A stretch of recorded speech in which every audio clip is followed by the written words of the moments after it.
So just about everybody thinks they have a pretty good idea on what victim mentality is. And I would argue that it's kind of treated almost form of like hypochondria, right? Someone that is always claiming to be sick when they're not. The major difference, though, is while hypochondriacs really have no value to a political movement, people with victim mentality have an incredible value to a political movement.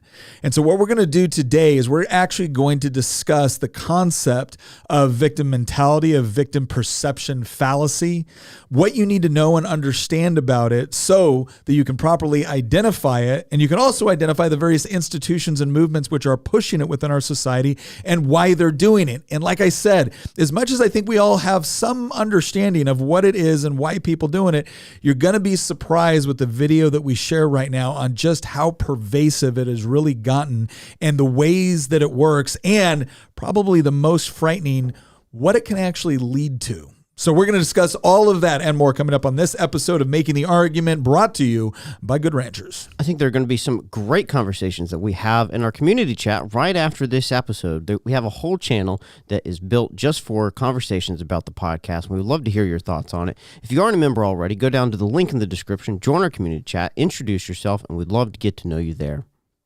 All right, as always, I'm your host, Nick Freitas, member of the Virginia House of Delegates. For now, we'll see what happens next Tuesday, right? We'll see. But other than that, I'm a reasonably okay guy. And someone who might confirm that is my beautiful bride, Tina, Queen of the Bees. Yes, you're the okayest guy. Oh, look at that. Check that out, right? Top tier okay. Okay, then we also have our resident historian, political prognosticator, and mostly benevolent warlord in training, Christian. How you doing, Christian? I'm doing well. I'm going to love this episode because... It's I'm the one who Hines. found this niche channel and then showed you it. That's true. Nick and I have like poured through so many of this guy's videos. We need to rename him Master Hines. He's Master Hines. yes. And then, of course, we have our producer of producers, Nicholas Hamilton, the good Hamilton, the one that doesn't like central banking. For all of our live stream folks, you may not see me today. We're still having some technical difficulties and I'm getting worked out, but it's great to be here. Nick, your election is next Tuesday, right? Just want to give everybody some clarity on that. Yeah, next Tuesday. Okay, What'd I say? Okay. No, you said Tuesday. I was hoping you'd tell everybody just very briefly about it. Next Tuesday. Yeah, next Tuesday. Elections all here in Virginia. Nice. The entire General Assembly up for re-election. We'll see what happens. Should be interesting. For those of you wondering why Hamilton doesn't have a camera, we're punishing him. Yep. That's right. Yep. I don't know why, but he'll get it back when he's earned it. Yep. We'll see. No, that's not at all what happened. But anyways, let's jump into this. I want to introduce everyone. We did this a while back where we did an entire episode dedicated toward going over a video called Right Wing Backlash with a channel called What If Alt Hist, run by Rudyard, who's a great guy, does a lot of great research. Really appreciate the work he does.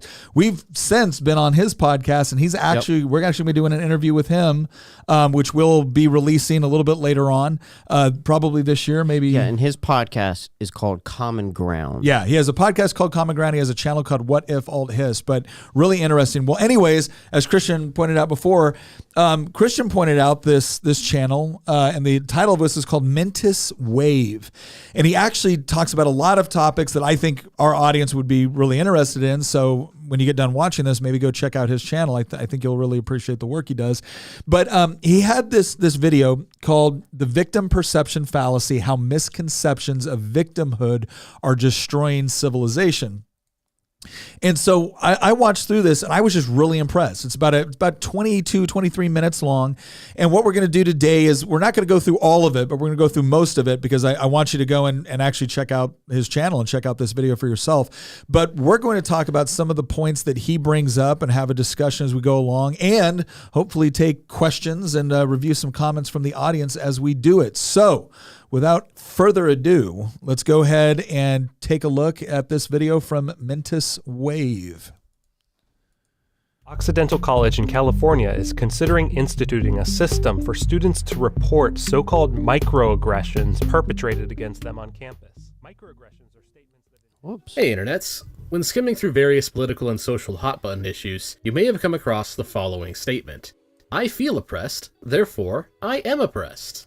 Which then begs the question, just how deep does the rabbit hole of fraudulent victimhood go? The answer, as this video will show you, is, unfortunately, a lot deeper than you might think. A person who has been victimized is someone who has had something done to them unjustly, generally without their consent. Justice in this case is to simply undo that which has been done without that consent. For example, say someone commits the crime of stealing your smartphone. Basic justice for you would be that the thief, once caught, should have to return that smartphone to you. Most people would also agree that the thief should also pay something additional for the trouble they caused, such as paying a fine to compensate everyone involved for the inconvenience, and also to disincentivize theft in the community. This dynamic forms the core basis for law that exists in just about every functioning society. However, there's a small issue. Sometimes people claim to be a victim of a crime that did not actually occur. On a surface level, most people by the time they have reached adulthood understand that not everyone who claims to be a victim is actually a victim. Most people,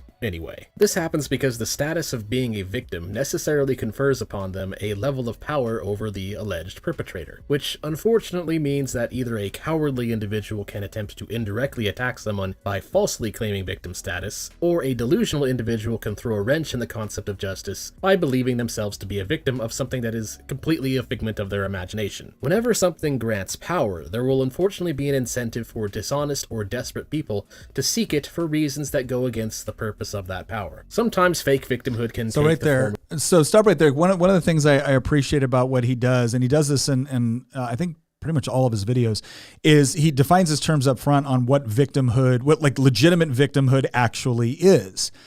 And again, we don't want to diminish someone that has actually been a victim of a crime or abuse or anything like that. I mean, obviously the goal of a society should be to prevent victimhood as much as possible in the first place, but to the extent that you can, or to the extent that it happens, the real focus of a criminal justice system, of anything else, should be about attempting to make the victim whole. And so you saw what he did there is like, if someone steals your iPhone, right, the idea of a just society is one where we come in and, you know, we provide compensation to the victim to the extent possible, but then there's additional penalties associated with that, because you didn't just steal the iPhone, right? You didn't just cause an inconvenience of taking away the iPhone for a period of time. You caused distress with that person. You might have caused, you know, losses in other ways. Plus, we all have to pay for a police force, a justice system, and everything else, which is then going to fine you, prosecute you, et cetera. And so there's additional fines associated with that. And part of what the justice of that is, again, putting the emphasis on making the victim whole first,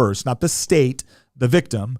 And then the other component of that is creating disincentivizing conditions so that the potential benefit you get from stealing something is nowhere near as bad as the consequences for if and when you get caught stealing that thing. And then, so he does a good job of explaining that. But then the second component of this is explaining something, and that's the idea of how this then gets manipulated for a variety of reasons, how people then use victimhood. Because once again, there's a natural inclination, I think, for most of us, unless maybe you're a sociopath, there's this idea of, yes, if someone is victimized, we want to do something to, again, assist that person. They automatically occupy kind of a privileged position within society, which is, appropriate, unless it starts being manipulated. And he starts to go into a little bit more about how, some of the obvious manipulation is, if you have victim status, people are generally, or society kind of in general, is attempting to cater toward your needs in that moment, both for the reason of bringing justice to the victim, as well as an overall understanding that we can't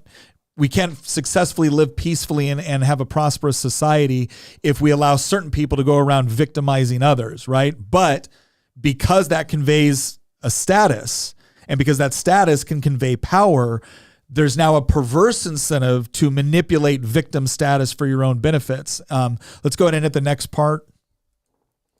Of petty revenge after a breakup or failed romantic relationship, where one person falsely accuses the other of some form of abuse. And other times it can take the form of cry bullying, where instead of directly bullying someone, a bully will falsely accuse their target of being the harasser as a way to harass them by getting sympathizers on their side to gang up on their target using lies and manipulation, purely for sadistic pleasure and the feeling of power the cry bully gets from manipulating others. Another example would be grievance grifters, people who claim to find something offensive when when they in fact do not actually really find it offensive at all. They're just pretending to for the purpose. Okay, so the part I want to talk about here that I think was interesting is when he talks about the the cry bullies. Is that what he described it as? Yeah. Yeah, it's the idea of people that the people who are the actual bullies going around and claiming that they're the victims. There's a really interesting, oh my gosh, if you want to see kind of a disturbing video on this, it has to do with Evergreen State University. What happened to Brett Weinstein? Yeah, what happened to Brett Weinstein, what happened to, I think that his wife too, who's also a college professor there. James Lindsay talks about this, but you talk about what happened there and the behavior of these students on this college university. And Evergreen has a reputation for being kind of out there, right? One of the most far left bastions of academia in the US, right? It makes Cal Berkeley look tame at times. But the reason why I thought it was so interesting is when he talks about this manipulation of victimhood, not just to try to get power, to get out of something or whatnot, but for truly sadistic purposes. It's this idea that once someone, that someone who is directly victimizing other people will, for very sociopathic and sadistic reasons, then turn around and use popular sentiment against victimhood to pretend that they're the victims. Right. And then it almost gives them this privileged status as they're victimizing people. And I think most of us can see how that happens in modern society right now. I think most of us, especially if you're a younger millennial or a Zoomer, have actually probably directly experienced this from somebody before. I know, like, firsthand, interacting with people for ideological reasons, usually on the left, who claim harassment and then use that false claim of harassment to then harass their ideological enemies. So a very popular example of this actually is, quite frankly, a lot of the reporting staff at the New York Times and how they treated the woman who runs Libs of TikTok. Mm-hmm. Yeah. Think of, or the Washington Post for that matter. Think of Taylor Lorenz, the deranged quote unquote reporter who spent years, literally years, like harassing this woman. And then the second that there's any sort of pushback whatsoever, it's, I'm going to claim victimhood status myself. Yeah. And then you look at like her tweet history and it reads like somebody who's suffering from extreme cognitive dissonance. But it's actually, they're actually not suffering from cognitive dissonance. It's actually, in some ways, it's a strategy that exists even outside of politics. Like, for example, what Mentis Wave just described here is something that I've seen people employ even in completely apolitical situations. Mm-hmm. Think about like a dysfunctional family, or think about a, overly, obsessive, like, HOA executive or something like that. Like there's so many examples out there that you can think of where, kind of doing this bait and switch when it comes to, victimhood or grievance or claims of harassment or anything like that, where you turn it around, you flip the tables, and then suddenly you leverage your claim status of being a member of the oppressed class in order to engage in oppressive actions yourself. Yeah. Well, and I think one of the most common, I mean, this is kind of a form of gaslighting. It's this has become so prevalent now, where somebody will do something that they know is going to result in some degree of societal backlash, and then somebody will identify it, like, oh my gosh, this is going on, and their response is, no, that's not happening. And then, well, no, here's the evidence. I know it's happening. Right? Because understand what's going on at that place is that people are still engaging in what they consider to be an honest conversation, right? They identified something that was happening. They were told it wasn't. They assume that the other person is just ignorant of the fact that it's going on. And so they produce evidence, because that's the natural process in an honest discussion. And then they come back and immediately start to attack that person for being divisive, for presenting the evidence. It's or like, for being crazy for keeping tabs. Yes. Like, how dare you keep tabs like that? Yeah. Oh, it's kind of like obsessed much, right? Exactly. It's kind of like you can even see it. How many shows do you see where there's someone cheating, the other person sees something on their phone, and they're like, how dare you look at my phone? Yeah. How dare you violate my privacy? Right. As I was violating my wedding vows. Exactly. Yeah. But it is a form of gaslighting. And again, I think some people get into it because they got caught, right? And then other people do it for even more sadistic reasons, which is to say that they set out to do it. And the problem that when he talked about this, what it really illustrated for me is I used to think that some people were like, okay, they just got caught, and so now they're resorting to this. Now I wonder if they're already thinking 2 or 3 steps ahead. And it's like, well, we're first going to claim it's not happening, even though we know it is. We're going to claim it's not happening because that's just the first step to this, is cover up your actions. And then the moment they produce evidence, we're going to turn it on them and act like them getting the evidence that we essentially asked for by saying that it isn't going on is some form of divisive behavior or obsessive behavior or bigoted or mean behavior. They're employing the age-old thing where they say, deny everything, make counter accusations. Yeah, admit nothing, deny everything, make counter accusations. Yeah. The last thing that I want to bring up before we resume the video is this reminds me a lot, like some of the tactics and stuff like this, and we're probably going to get into this a little bit in the future, but this reminds me a lot of the GSR stuff that we've talked about before in the right-wing backlash video.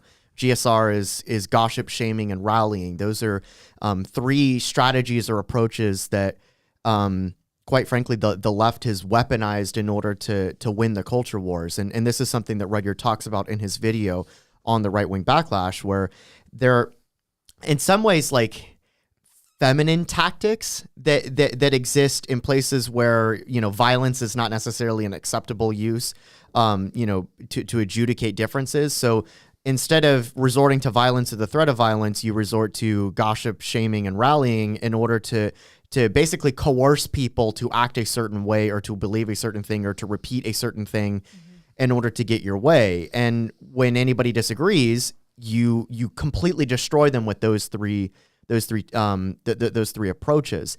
The problem is that, and we've talked about this on our episode on the personality pandemic. The problem is that when you engage in GSR style tactics to basically coerce people to do or say or act however you want, quite often there's a backlash. And at the very end of this article that I read off, or that we read off at the very end of that personality disorder pandemic episode, it was a journal article, and the person who wrote it actually described that conservatives at first recoiled when those tactics were applied to them, and then eventually they just stopped caring. Yeah. Well, and Henry Booker in the audience says, question, are these said victims the same ones that garnered all the participation trophies of a decade ago?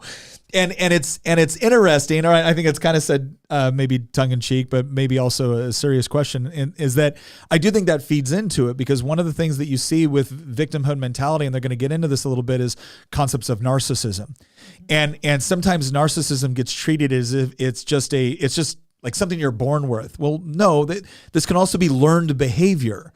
And so, the idea of constantly telling people that they're, and again, we articulate before, it's one thing to tell somebody, yes, you're special, you're unique, you're made in the image of God, you are entitled to a certain degree of respect just by virtue of being a human being. And then there's something else by telling something that everything that they do and every impression that they have or idea that pops into their head is beautiful and wonderful and creative, because their self-esteem is paramount. And it's like you shouldn't wonder that creates a certain degree of narcissistic tendencies.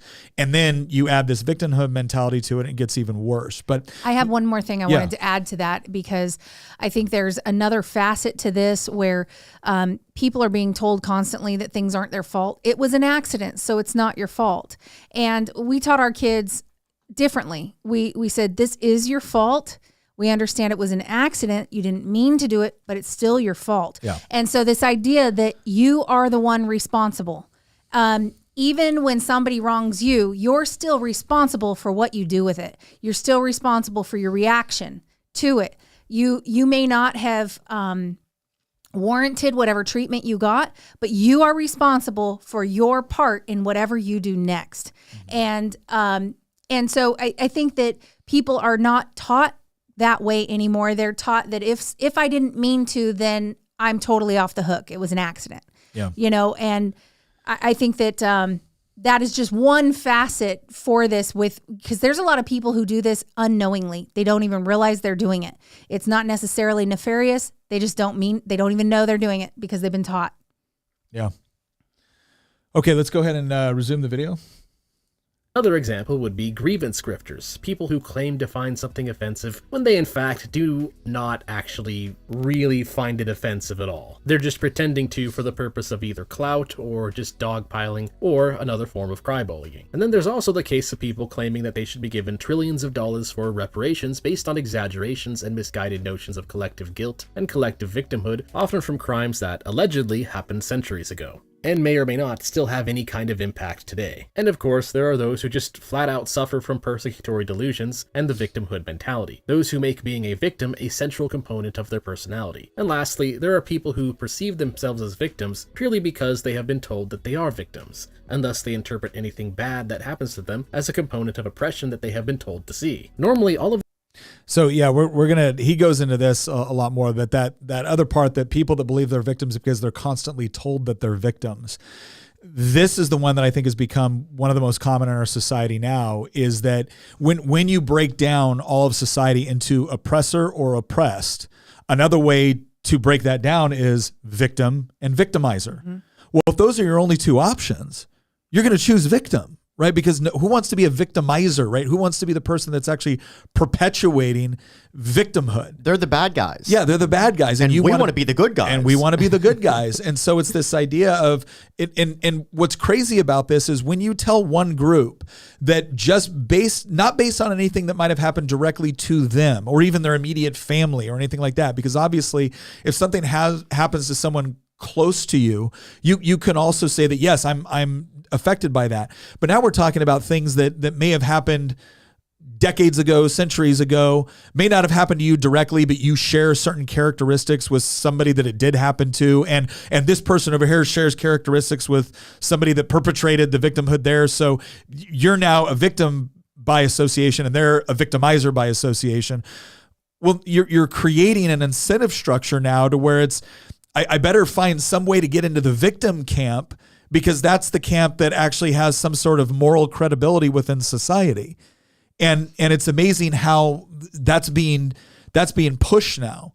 And the further back you go, the more who the victim is ends up shifting. It's like a lot of these groups kind of want to stop at a certain point and they don't want to continue down that rabbit trail. So the minute you start blaming somebody for whatever their ancestors did or whatever their predecessors did, like I get it if they're continuing to do it, but if they did not engage in this themselves, you're basically just establishing a multi-generational blood feud. Yeah, my favorite part of the left's endless railing about colonization and colonizers and settlers is for some reason they have a really hard cutoff date around the 7th century AD. Mm-hmm. They don't seem to look any further back than that for some really weird reason. I think something kind of came out of the Arabian Peninsula in that time frame. But there's a joke that'll go over most heads. Yeah. I'm talking about the Islamic and Arabic conquests. There you go. There's the answer to the joke. But Nick said something at the very beginning of this podcast that I want to focus on just a little bit more, especially in based on what we just played here from this video from Mentis Wave. The whole it's learned behavior. Yeah. It's also a social contagion. So a lot of and the reason that it's important to emphasize this is twofold. One, first off, a lot of people think that this is directed. It's not directed. Go and watch our previous videos about understanding neo-reactionary thought processes and stuff like that. The concepts like the cathedral, we call it the Leviathan because the original concept of the cathedral was just media and academia. Yeah. And the Leviathan is all of the institutions that the left has ideologically captured. But when you look at our previous episodes on those topics, one of the things that you learn from walking away from that is that it seems like it's directed. It seems like it's a conspiracy, but it's actually a social contagion. It's the exact opposite of a conspiracy. It's an organic process. What we've created through society is we've created a culture where people are incentivized to find ways to identify as being part of the oppressed class. Yeah. We've created incentive structures, perverse incentive structures that encourage people to do that. So, for example, we wonder how on earth are 13-year-olds and 14-year-olds today coming out and saying they're trans? That was not a thing when I was growing up, when I was 13 or 14, and now it's like a pandemic. And you had a conversation with some people in Northern Virginia that were involved in politics recently, and somebody brought up, like, I don't understand why this is happening in schools. How could this be happening? I'm so stunned by this. And then you responded, Nick, with, actually, I'm surprised that not everybody in public schools are falling into this. Yeah. And the reason that I'm bringing this story up is because what I'm trying to get across is that what we have right now are a set of perverse incentives within society that are encouraging and rewarding the multiplication of victimhood mentality, even when there is no such victim. Mm-hmm. So, like, obviously there are some people that are, murder victims, rape victims, people that suffer from, property theft, or like those are legitimate victims. Yeah. That's why we have a criminal justice system. But usually we actually have a criminal justice system that tries to minimize the number of victims, right? By punishing perpetrators. What we have within society right now is a perverse social contagion that's spreading around, that's encouraging the multiplication of victims, which is why you get scenarios where, again, if you're older than the age of 30, you remember 13-year-olds weren't asking for their genitals to be chopped off 10 years ago or 20 years ago or 30 years ago. Why is this happening now? Like, there's a reason why, and it's not necessarily because it's a conspiracy. It's because, again, we have a social contagion going on. Well, they would argue, though, that those previous kids were oppressed into repressing that feeling, and they were conversion therapied out of it. It's the whole concept of an unfalsifiable claim. Like we can't go back and actually prove whether or not somebody really genuinely actually felt that way, and it just society pushed them in a different direction. And it's also good to ask the question that there are certain thoughts that enter into the mind of a child that we're not supposed to reinforce because they're wrong. Right? Let alone put them there. Yeah, or put them there in the first place. They're planting the ideas there. Yeah. Well, and I'll tell you, like, look, like I said, there are obvious times where there's legitimate victimization and whatnot, and there's times where people have suffered at varying degrees, and again, the whole idea is to look at a problem and to potentially overcome the challenges associated with that problem. And one of the organizations that does a great job of overcoming problems is Good Ranchers. That's right, because if you have a problem right now with not having enough good quality American raised beef, pork, poultry, or wild caught seafood, well, that's a problem you need to overcome, and you need to look for an organization that is actually going to work with you to make sure that you get the very things that you need. And Good Ranchers does an excellent job of this. We want to thank them very much for sponsoring our show. And if you use promo code Nick, there is a new deal that is coming up right now as part of their overall Black Friday special. Right? And that Black Friday period of time, it's not just one day, because Good Ranchers is generous like that. All right. If you use promo code Nick, you're going to get $15 off your order. And do you remember a while back when, if you ordered a subscription, you got free ground beef with every order? Every order that you had on that subscription, well, now it got better. I would argue it got significantly better, because as good as Good Ranchers ground beef is, now they're offering you a choice, right? Once again, you as a consumer, as a person with agency over your own life, you now get to go to Good Ranchers and you can choose what sort of free meat you want. You can choose top sirloin. You can choose wild caught salmon. You can choose organically raised chicken breast, or you can choose bacon. That's right. The thing that you wrap everything else in to make it even better. If you go to ranchers.com, look at one of these subscriptions, promo code Nick, $15 off your order. You get to pick the free meat that will come with your order as part of your subscription. You can save up to $480 if you, on top of the $15, if you order this subscription. Plus, if you are wondering, if you're going through that process right now that I go through every year where I'm like, what the heck am I going to get people? What am I going to get people for this gift giving season? Well, now Good Ranchers have gift boxes, because once again, they're just here to make sure that you're taken care of. So, as good a job as Good Ranchers does taking care of us on the show and making sure that we can continue to come here and do this, this is a great way to support the show. It's also a great way to support your family and show that person, that special someone, that you really love them with a gift of meat. Yeah. So, promo code Nick, $15 off your order. Order one of those subscriptions and get an additional $480. Tina's looking at me like with a not nice look right now. She thinks that might have been an inappropriate advertisement. All right, so let's go ahead and get back to this before I get into even more trouble. So yeah, I think the overall point here is we're watching something where it's not just deliberately being weaponized by certain people, right? So you've got kind of like your narcissist that says, I know exactly what I'm doing and I'm doing it on purpose because I'm going to use it as a weapon to punish people that disagree with me. Then you have someone that, maybe they don't even really realize it. All they know is that they're growing up in an environment where society has been separated into victims and victimizers, and you don't want to be a victimizer because, again, society rightly says that's bad. And so you're trying to figure out some way, how do I move, especially if you're a victimizer or an oppressor by virtue of immutable characteristics that you can't change. You're a man, you're white, you're heterosexual, right? Oh gosh, you're responsible for all the world's evils now.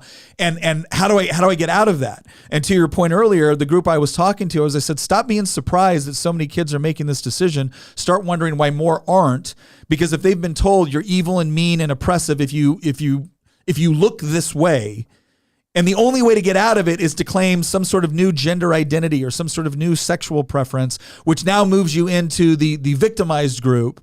Right now, at the very least, maybe the only benefit you get is no longer being an oppressor.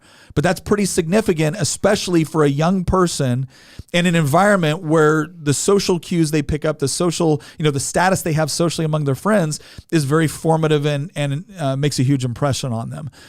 Let's go ahead and resume the video. Been told to see. Normally, all of these examples of fraudulent victimhood would have straightforward solutions to prevent the justice system from being perverted by all of the clownery. But there's one very big problem that stands in the way of that, which is that the subject of fraudulent or mistaken victim status is often horribly misunderstood by some of the people who are supposed to be experts in the fields of psychology and social science, leading to grave mistakes being made in how we interpret polling data, how findings are reported to the masses, and how related research is often conducted with a major error baked into their methodology. This error that I am referring to is what I like to call the victim perception fallacy, which is the tendency to drastically overestimate the reliability of self-reported perceptions in regards to persecution and oppression, resulting in unreasonably high levels of trust being granted to those claiming victim status. And the reason why this fallacy is such a huge problem is actually pretty straightforward. These self-reported perceptions of persecution and oppression, victimhood, and whatnot are actually extremely unreliable. The average person. Okay, so just to make sure everyone's on the same sheet right here, what he's talking about is very important, because a lot of the studies that you see that are utilized in order to justify, our modern day victim Olympics, are based off of self-reporting. And so you can imagine here where there could be a problem with an objective scientific research where let's just say a significant portion of your data is based off of someone not just self-reporting something that actually happened to them, but their perception of what happened to them.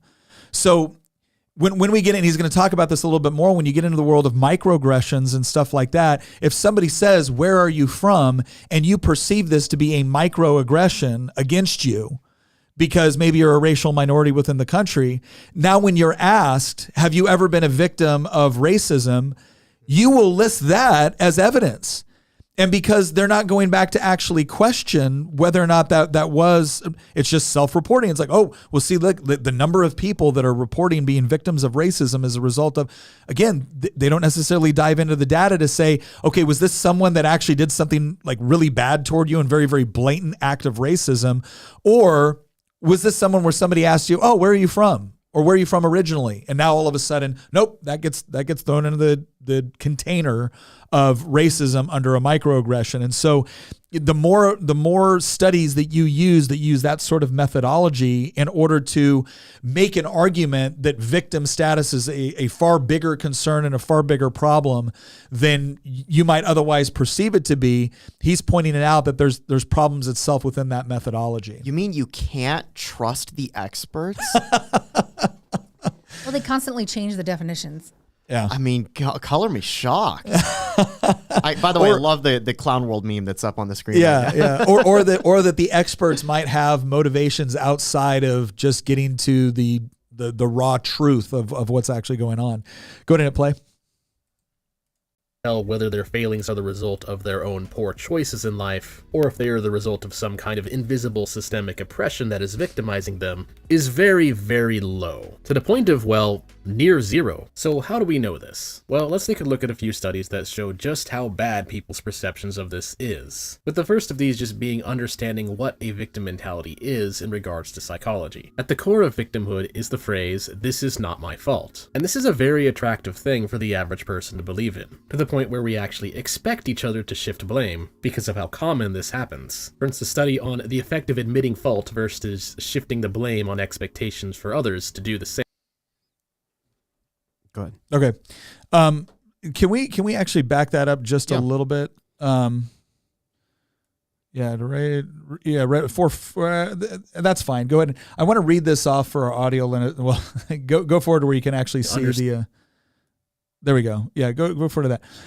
So for our audio listeners, what's on the page here, it says, what does a victim mentality mean? And then in quotes, it says, it's not my fault.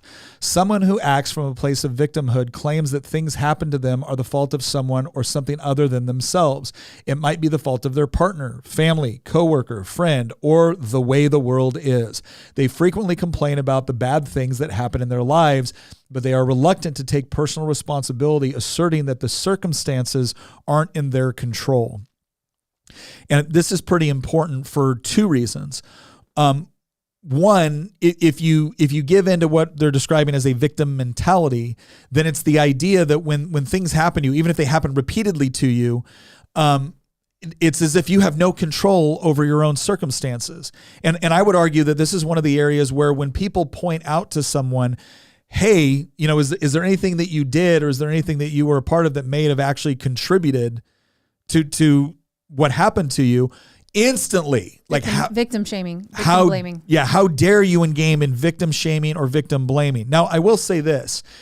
Anybody that says that because maybe somebody was doing something or they weren't making the best decisions with respect to how they behaved, that therefore they are somehow guilty or overall responsible for what happened to them, I don't agree with that. But I do have this problem where when somebody says, hey, if you engage in certain behavior, the probability that something bad will happen to you increases exponentially. That's not me engaging in victim blaming. And sometimes people will come back and say, well, so you're saying I'm not allowed to do X, Y, and Z because someone might hurt me or steal from me or assault me or whatnot. No, what I'm saying is that society is not perfect. It's never going to be perfect. Certain behaviors or actions carry with it, a higher degree of probability that something bad will happen. Now, does that mean you shouldn't be able to do that thing lest someone hurt you? I don't know. It kind of depends. Like there are certain things that we talk about in society, certain traditions or codes of conduct that we have put into place, not simply to prevent bad things from happening, but because those sorts of behaviors are bad in and of themselves. And oftentimes bad behaviors lead to other bad results. It's like they want to remove all the layers of protection for people and then wonder why they were hurt.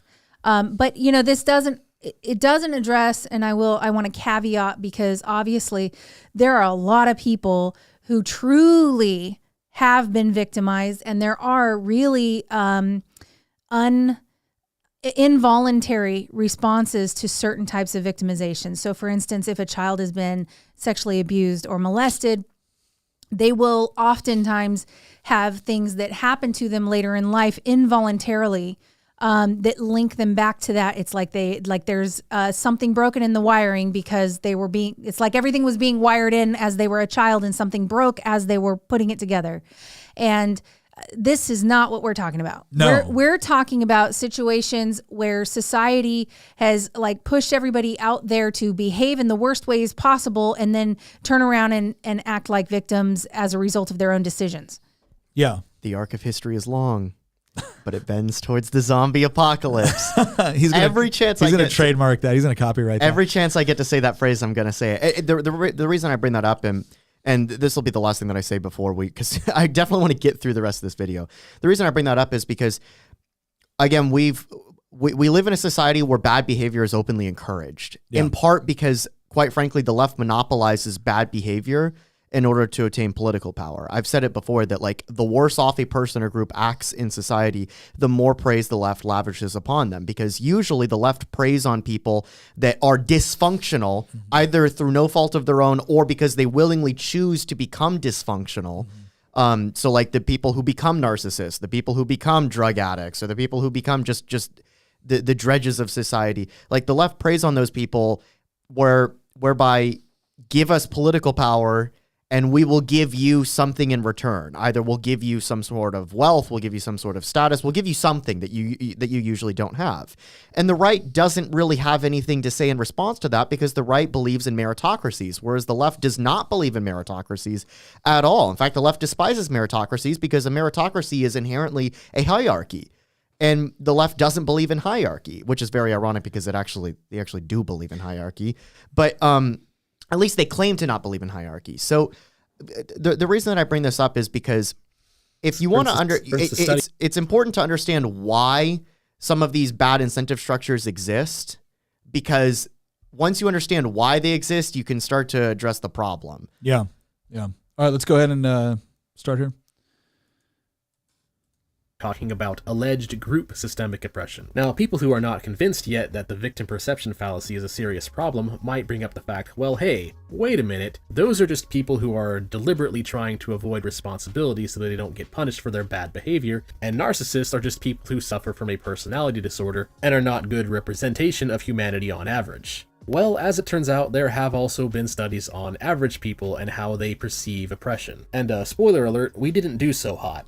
One study that particularly stands out is perceptions of the impact of negatively valued physical characteristics on social interaction. Now, what these absolute mad lads did was they took people and placed them in a social interaction and then led them to believe that they were being seen as superficially inferior in the eyes of a person that they were interacting with, in some form or another. For example, they were led to believe that the other person thought that they had allergies or epilepsy or some other negatively valued trait for the time that this study was conducted in. Now, the kicker here, of course, was that the person they were interacting with, in fact, did not actually believe this, and was treating the participants the same regardless.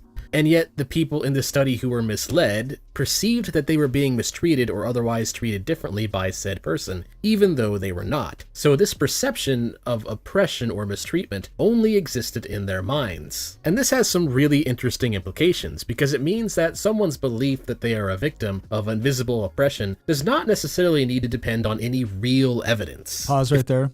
So there was actually another study that was done that was fairly similar to this. So what they did was they sent somebody in as if, I think they were going to like a job interview, and they created some sort of like physical like scar or something like that on their face. And so the person knew that they were going into this interview with like a scar on their face or some sort of, again, physical marker on there that would maybe be considered not desirable.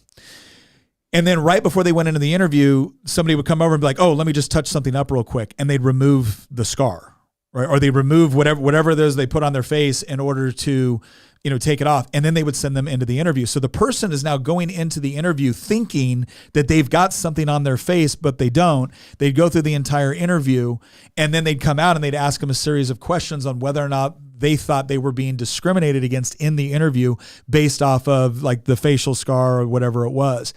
And they found that there was a high degree of probability of people saying, oh yeah, absolutely. Yes, definitely. I could tell when they did this, when they did that. Well, again, the person interviewing them there was no scar. They couldn't have possibly been engaging in discrimination based off of that characteristic because it didn't exist during the interview. And it illustrates this point that when you set somebody up to believe that something exists, they start becoming hypersensitive and they start assuming that otherwise innocent things are an indication of that discrimination. This is how you get a scenario where an entire generation of people have become, they weren't necessarily born narcissists, but they became narcissists. And not just narcissists, they've become obsessed with viewing all of society through oppressive power structures, right? Yeah. Because of this study. Like, I mean, I was about to ask you the question, like, okay, so what does this mean in the context of like, the culture war or politics or something like that? I think he kind of hints at it right there, that like human beings are predisposed to be biased towards basically pattern recognition, even if there's not a pattern there. And I mean, you could argue that actually saves us in many cases, right? I mean, pattern recognition is actually important. This is how you don't walk into the wild and get eaten by a snake or something like that, right? Yeah. But like, you know, in our modern 21st century day-to-day social interactions, this like false pattern recognition is what encourages this social contagion. It's what encourages people to view themselves as victims, even when they're like, here's an example. And maybe it's actually a bad example, based on some of the comments I've seen in some of our YouTube videos. But Nick knows the story, and I'm going to say it, even though it's slightly embarrassing for myself. When I worked in the General Assembly with you, you know exactly where I'm going. Yeah, it is. When I worked in so spoiler alert, I used to work in the General Assembly with Nick. That's how long I've known him. Yeah. He and I, worked on his campaign together the first time. And we were not productive at all. Or at least I was not. He was. He actually voted on bills. I didn't. Yeah. But okay, so when I worked in the General Assembly, I interacted with a lot of other legislative assistants because I was one myself. And legislative assistants in the General Assembly probably lean more towards the female side than the male side. It's probably more like 55-45 female to male is my guess. It might be 50-50. Maybe a little bit. No, I think it's actually at least on our floor. More than that, yeah. On our floor, there was definitely more women than men. And so I would interact with a lot of women on a day-to-day basis. And I did not have a long history of interacting with women up until that point. And so by the end of that first year, Nick was having a conversation with me, and he was like, yeah, a lot of the female LAs think that you're sexist. And I was, I remember where I was sitting at the time. I remember the room. I remember everything about that conversation because I remember being so stunned, like genuinely stunned. Has anybody ever like told you something and that was just the last thing you were expecting? Yeah, and you don't know how to respond at that point because you absolutely were not expecting that at all. And I was like that when you told me this, because that was the last thing on my mind. I was like, how could I be a sexist? I remember being offended by it, actually. Well, it's because you would treat them exactly how you treated the men, and women would think you were treating them badly, and that you didn't normally treat men badly. And that's not the case. He just equally treats all of the people badly. Here's the thing here's the thing about women, and I'm going to say this, and there's going to be women that are going to be mad at me, but I'm going to say it anyway because it's absolutely true. Women don't want to be treated just like the guys. Women want to be treated in a special, more careful way without figuring out that that's how they're being treated. They want to think they're being treated just like the guys, but they don't really want to be treated just like the guys.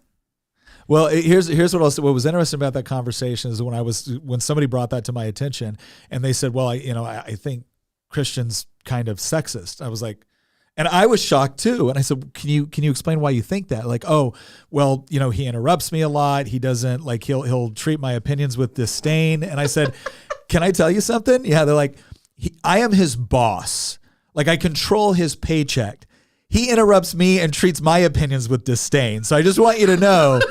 I just want you to know. He is an equal offender. Yeah, it is equal opportunity when offender. Christian is treating you with the exact same level of respect that he treats most of humanity, which is not a lot. No, we're bagging on you a little bit, but it was funny, and it also illustrated a point where somebody could be in an environment where they think the motivation is one thing when in reality it's something very differently. Let's go ahead and return to the video because we got a couple more points here, and I want to get into something else that he says is pretty important, or a thing that he brings up. Go ahead. If we are led to believe the oppression exists somehow, or the negative stereotype against us somehow exists, we will find evidence for it regardless of reality. This flips a lot of the power dynamics we see in everyday social interactions way on its head.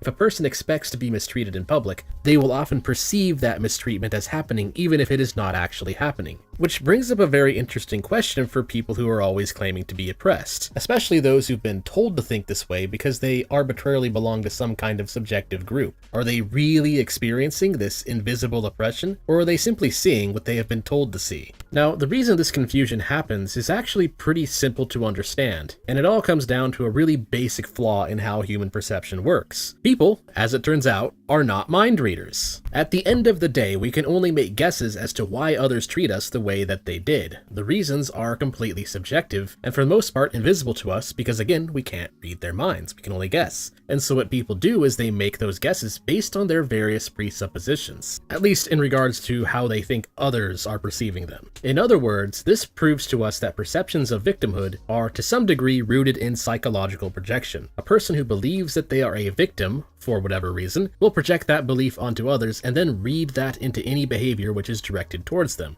Whether or not any prejudice of any sort actually exists or not is irrelevant to their perception. And the cherry on top of all of this, interestingly enough, is that cathedralites have no problem accepting the fact that this is true, but only when talking about groups of people that they do not like. As there have been a number of partisan studies on how the other party is so easily convinced that they are a victim when their victimhood totally doesn't exist, but our victimhood is totally real. No, and you see this, you'll see this sometimes when the left talks about the Christian right. You know, like, oh, the Christian right is so oppressed in America and the whole deal. And yeah, by comparison, you know, when you look at the tolerance for Christianity in the United States versus the tolerance for Christianity in other areas, obviously there's no way we're dealing with this sort of oppression. By the same token, people are worried about, okay, what's coming in the future, and perhaps the other side could argue the same thing. I do want to mention one other thing about this, because the whole mind reader component and something that you brought up, people operate off of heuristics, which is like a mental shortcut that you take. And to give you an example of this, when you're deciding what you want to eat for dinner, you don't have complete knowledge of all of the potential food options that might be available to you, or the quality of the food, or the price of the food of it. You don't have perfect information on all of that. So what do you go off of? Well, you go off of what you know you like, what you've experienced in the past. You go off of what maybe a trusted friend might recommend, and then you make a decision. You make the best decision you can based off of the available information, right? And then those shortcuts that you use to reduce your options to something that is manageable, right? And to Christian's point, this also happens with pattern recognition within society. This is something that has been built into us for survival. Right. Obviously, the first impression that you have of something is in informing your decision-making process, first and foremost from a threat component, and then from a variety of other decisions that are based off of your preferences, understanding what you would like to happen, et cetera, et cetera. And the reason why I point that out is Google did this entire training course on unconscious bias, where they were trying to explain to all of their employees about how they were actually secretly a bunch of, horrible racists with all these presuppositions about society. And then you look at some of the examples they gave. I want to say one of them was a man who brought a mannequin and a bottle of vodka onto the subway and was screaming and yelling at this mannequin. And as he was doing this, people were starting to move away from him. And then he starts like shoving the vodka in the mannequin's, mouth, saying, take a drink. And more people start to get up and move away. And I kid you not, they looked at this and they're like, you see all the people moving away right now?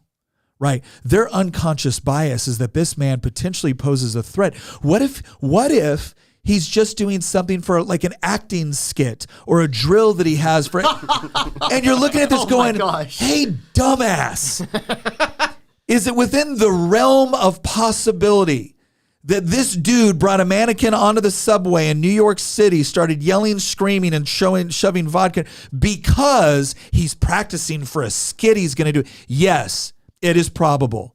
But based off of what we know about possible, it is possible. But based off of what we collectively know about subways and some of the things that happen in these, urban areas in subways, is it far more likely that this guy might beat somebody to death with the leg of a mannequin because he's clearly mentally unstable, right? So a smart person who apparently did not put together any of these examples for Google would look at that and say, yes, I suppose it is technically possible that this guy is doing this for an acting class, but it is far more probable that this guy is bat crap crazy and is potentially going to hurt me since he outweighs me by 50 pounds and appears to be inebriated, right? But no, Google wanted to use that.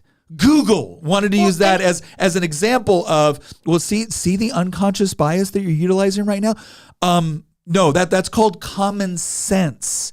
Not only that, but like if they're trying to get people to take a step back and go, maybe I'm misunderstanding the situation or whatever, what are they doing? They're causing people to now look at abuse toward women as possibly understandable. Possibly understandable. So maybe we should just kind of pump the brakes a little bit before we put this dude in a headlock and drop him to the ground. Yeah. No, I'm sorry. You go into public and you start acting a fool and being absolutely crazy and looking like you're abusing a woman. No, every man on that subway should never have stepped away. They should have gotten in between them. Yeah. Like, that's embarrassing. So now we need to ask, why is this happening? And I think that we're actually almost at the point in the video where Mendes Wave explains from his perspective, like, why this is happening everywhere. Because we ask ourselves, like, why are the executives at Google? By the way, I love that he called them cathedralites. So that means that he knows the neo-reactionary neologisms, which is quite interesting. Because, like, you have to ask yourself, like, why are the executives at Google trying to persuade their employees to throw all forms of heuristics out the window? Again, nuance is a thing. Some topics deserve nuance, but heuristics exist for a reason. Pattern recognition exists for a reason.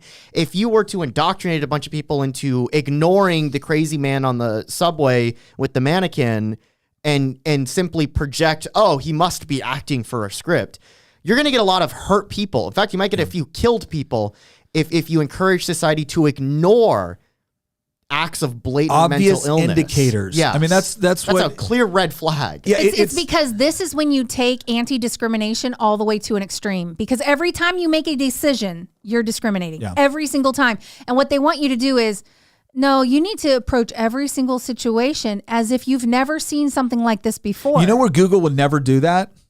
With respect to analyzing the performance of their programmers.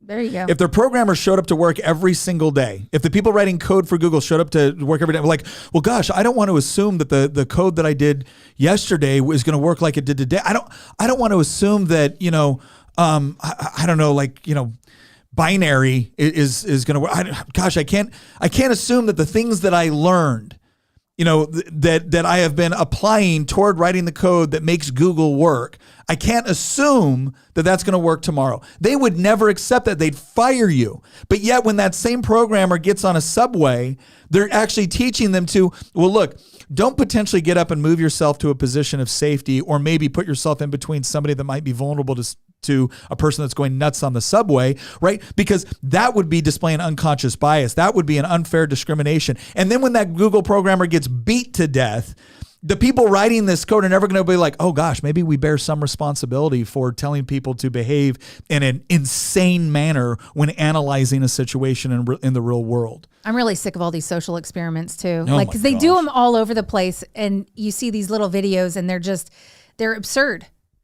Before we go forward and answer the question that Christian had proposed, we've got two super chats I want to get to right quick. This one is from 11 Bravo. He said, it's far easier to take responsibility than it is to assign blame. I've gotten out of more trouble by owning my actions than by making excuses.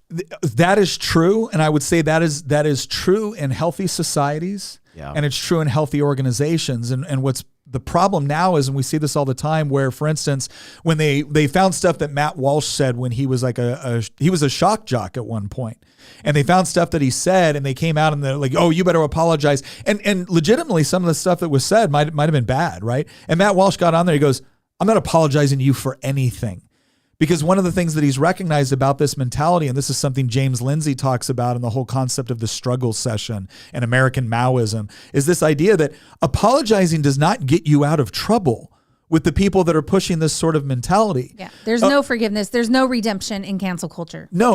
Apology is just you presenting your own evidence that you're guilty, and now you're going to be punished further. You're going to be required to do more, and this is like an endless regression. And so we have created a situation where it is ridiculous, because 11 Bravo is right. This should be a situation where when somebody says, you know what, that's a good point, I was wrong, I'm going to fess up to that, the response from the rest of society should be like, we appreciate you for, coming clean or admitting that this was wrong and trying to do something better. But that's not what's happening right now, because the purpose is not redemption. The purpose is the accumulation of power. Let's go to the other comment. Yep, we got another one from Michael here. He said, I noticed that unlike in the U.S., in Europe, predominantly Germany and Austria, they have a post-oppressor mentality when they are willing to excuse migrants' evils because Germans and Austrians still feel guilty about World War II. No, I think it is interesting that when for instance, like there's almost nobody left alive in Germany or Austria that was part of the Wehrmacht during World War II, right? Like, I mean, let alone like the SS. Or those people are predominantly dead. So we're not talking about people that perpetrated the atrocities of the Holocaust or something like that. But there is this. They're all in Canada now. Yeah. Getting recognized by Justin Trudeau. Yeah. But no, it's interesting how a society will carry a certain level of guilt, right? And sometimes a certain level of, let's just say, awareness, because I don't believe that an individual has to be guilty for something they didn't do, but they should still be aware when their society or when their culture or when their government perpetrated an atrocity, right? We see that in the United States, where we look back at some of the things the United States government has done, and we say, yeah, that was wrong. That shouldn't have happened. And what is the sort of reconciliation that takes place? What's the lesson that is learned so that you can move forward? And that can be a positive thing, provided that it's actually viewed within context. But when all of a sudden it gets used once again as a bludgeon to encourage people to do stupid or irrational things, it doesn't actually lead to greater healing within society. In fact, it can have the opposite effect, where it ramps up the sort of behavior that you wanted to prevent in the first place. All right, let's go ahead and can we jump ahead to... I will say this. Can I just say, I think the best way to radicalize people against another people group is to focus on the oppression of the past. That's how you get people that are willing to put on a vest and go blow themselves up in a building, is by radicalizing them with all of that kind of rhetoric from the past, and everybody needs to pay. And he actually makes an interesting point on this. Let's go ahead and... Anyways, the point that is proven here is the main problem with the victim perception fallacy. Perceptions that one is the victim of mass prejudice and oppression are completely independent of any verifiable state of oppression. This means people's self-reported data in regards to whether they face discrimination or not should rightfully be seen as the lowest possible form of evidence for said prejudice and discrimination, if it is to be seen as evidence at all. But of course, none of this is really that big of a deal. Because, of course, all the experts trademark, working for the corporate media and so-called academics working on their next prestige-seeking virtue signal disguised as academic research, would surely never make such a colossal blunder as to take self-reported perceptions of oppression at face value and hold on to them as the primary evidence of what they are reporting, right? I mean, that's just such an obvious mistake, so of course they wouldn't do that. They're totally doing that. And the weirdest thing about this is that what I have said so far in regards to psychology doesn't actually go against the academic consensus. There are many other studies which show that people are bad at mind reading when it comes to alleging some form of discrimination. If someone has these presuppositions or otherwise preconceived notions that they are the target of some kind of mass social prejudice, they will read that prejudice into all of their everyday interactions and will see it everywhere, regardless of whether it exists or not. This is a well-known psychological problem with how humans think, and yet it is often ignored whenever people want to push an oppression narrative. Go ahead and pause there.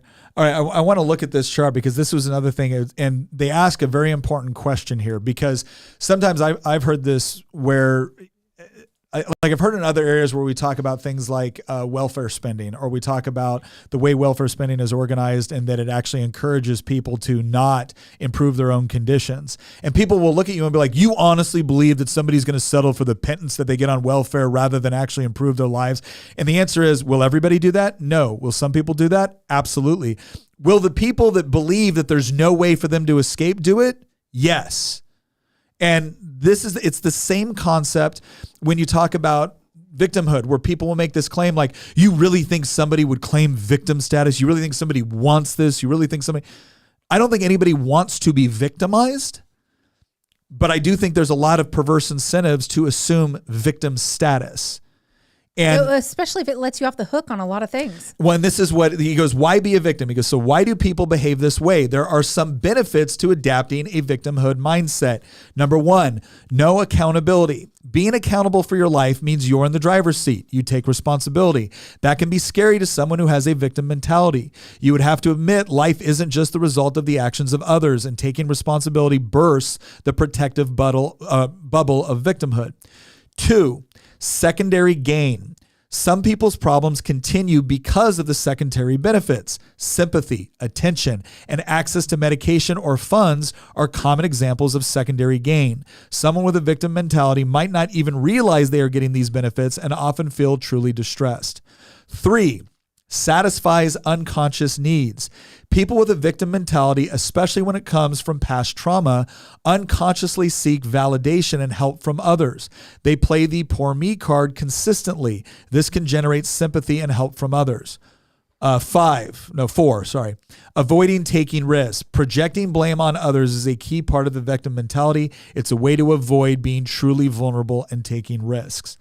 And so if you look especially at the satisfies unconscious needs, this almost sounds a little bit harsh the way he describes it. So again, people with a victim mentality, especially when it comes to from past trauma, unconsciously seek validation and help from others. They play the poor me card consistently. This can generate sympathy and help from others.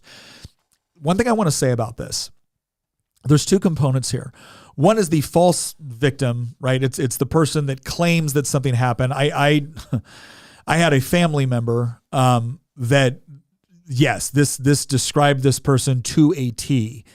They would claim to have been, afflicted with something that they were not afflicted with, right? They were told, hey, you got to come in order to, assure that this isn't happening or you don't have this condition. And instead of actually going in there, getting all the information and then coming out and say, oh, thank goodness this didn't happen. No, it was, oh, I have this. And it engendered sympathy. There are other people that have been victims of past trauma. And I would argue that there's 2 ways to look at the past trauma. You can either look at it as, in fact, somebody in the chat mentioned something that they went through that was horrific. And she said, I don't describe myself as a victim. I describe myself as a survivor. Like I overcame that experience. And as horrible as it was, it's not a defining part of my identity. But then you have other people that will experience trauma, and sometimes it can be truly significant, and other times it might be more minor by comparison. And they will make that the key component of their identity. And it's almost like as if they don't know who they are without it. And more, you have a society, you have a psychology industry, a psychiatry industry, which is reinforcing that. And this is one area where I might make some people mad on this, but all I'm saying is I'm not saying I'm right. I'm saying I've always just had a problem with the way it's described. But when you look at the way that certain organizations deal with addiction, and they tell someone and they tell them to repeat it, I'm an addict, I'm an addict, I'm an addict. I'm like, okay, I don't claim to be an expert, but something doesn't sit right with me when you are telling someone to make the core component of their existence, of their identity, the addiction that they struggle with. And I think it's the same thing with respect to trauma. I think it's a little misplaced because some of those things like the Alcoholics Anonymous and stuff, like saying I'm an alcoholic, some of that is getting them to admit they have this problem. And that's why they do that, is to get these people to actually admit that they do struggle with this problem. It's something that they have owned for themselves. And so they obviously need to work through that. And I don't know, I don't know one way or the other whether or not it's good or bad to have somebody carry that with them the rest of their lives. Like I'm 62 years sober and I'm an alcoholic. And it's like, okay, why are you still wearing the label at this point? And some of it is that they need it in order to remind themselves that they could go back to that at any moment, because they have the struggle to go back to it at any moment. And so it's a struggle you have to deal with every single day. And you regression is like one drink away. Yeah. And so that's why I guess I differ with you just a little bit. I understand not making it your whole identity, but people do need to own the addictions and the things they have. So here's the differentiation that I make. I'm not saying that someone shouldn't own up to an addiction that they struggle with. I'm not saying that they shouldn't own up to their actions or what they've done. What I am saying is that when somebody takes on the action or the trauma or the addiction as their identity, I am this, I am a victim, I am that. That's the part where I start to wonder what that does to someone's mentality. And again, I'm not suggesting that I'm correct here in my, I am posing this as a question and something that I'm admitting has never really sat right with me, because I do believe that people are capable of change. They're capable of redemption. They're capable of overcoming challenges. And from what I've seen, and somebody even said it right here, Grant Hadley said, I have two friends who are siblings and both went through trauma. One of them had the survivor mindset. The other had a victim mindset. And it's really sad to see. And so I would say, like, in that case, I'm willing to bet that both siblings owned up to the trauma, right? Or not owned up, but recognized the trauma.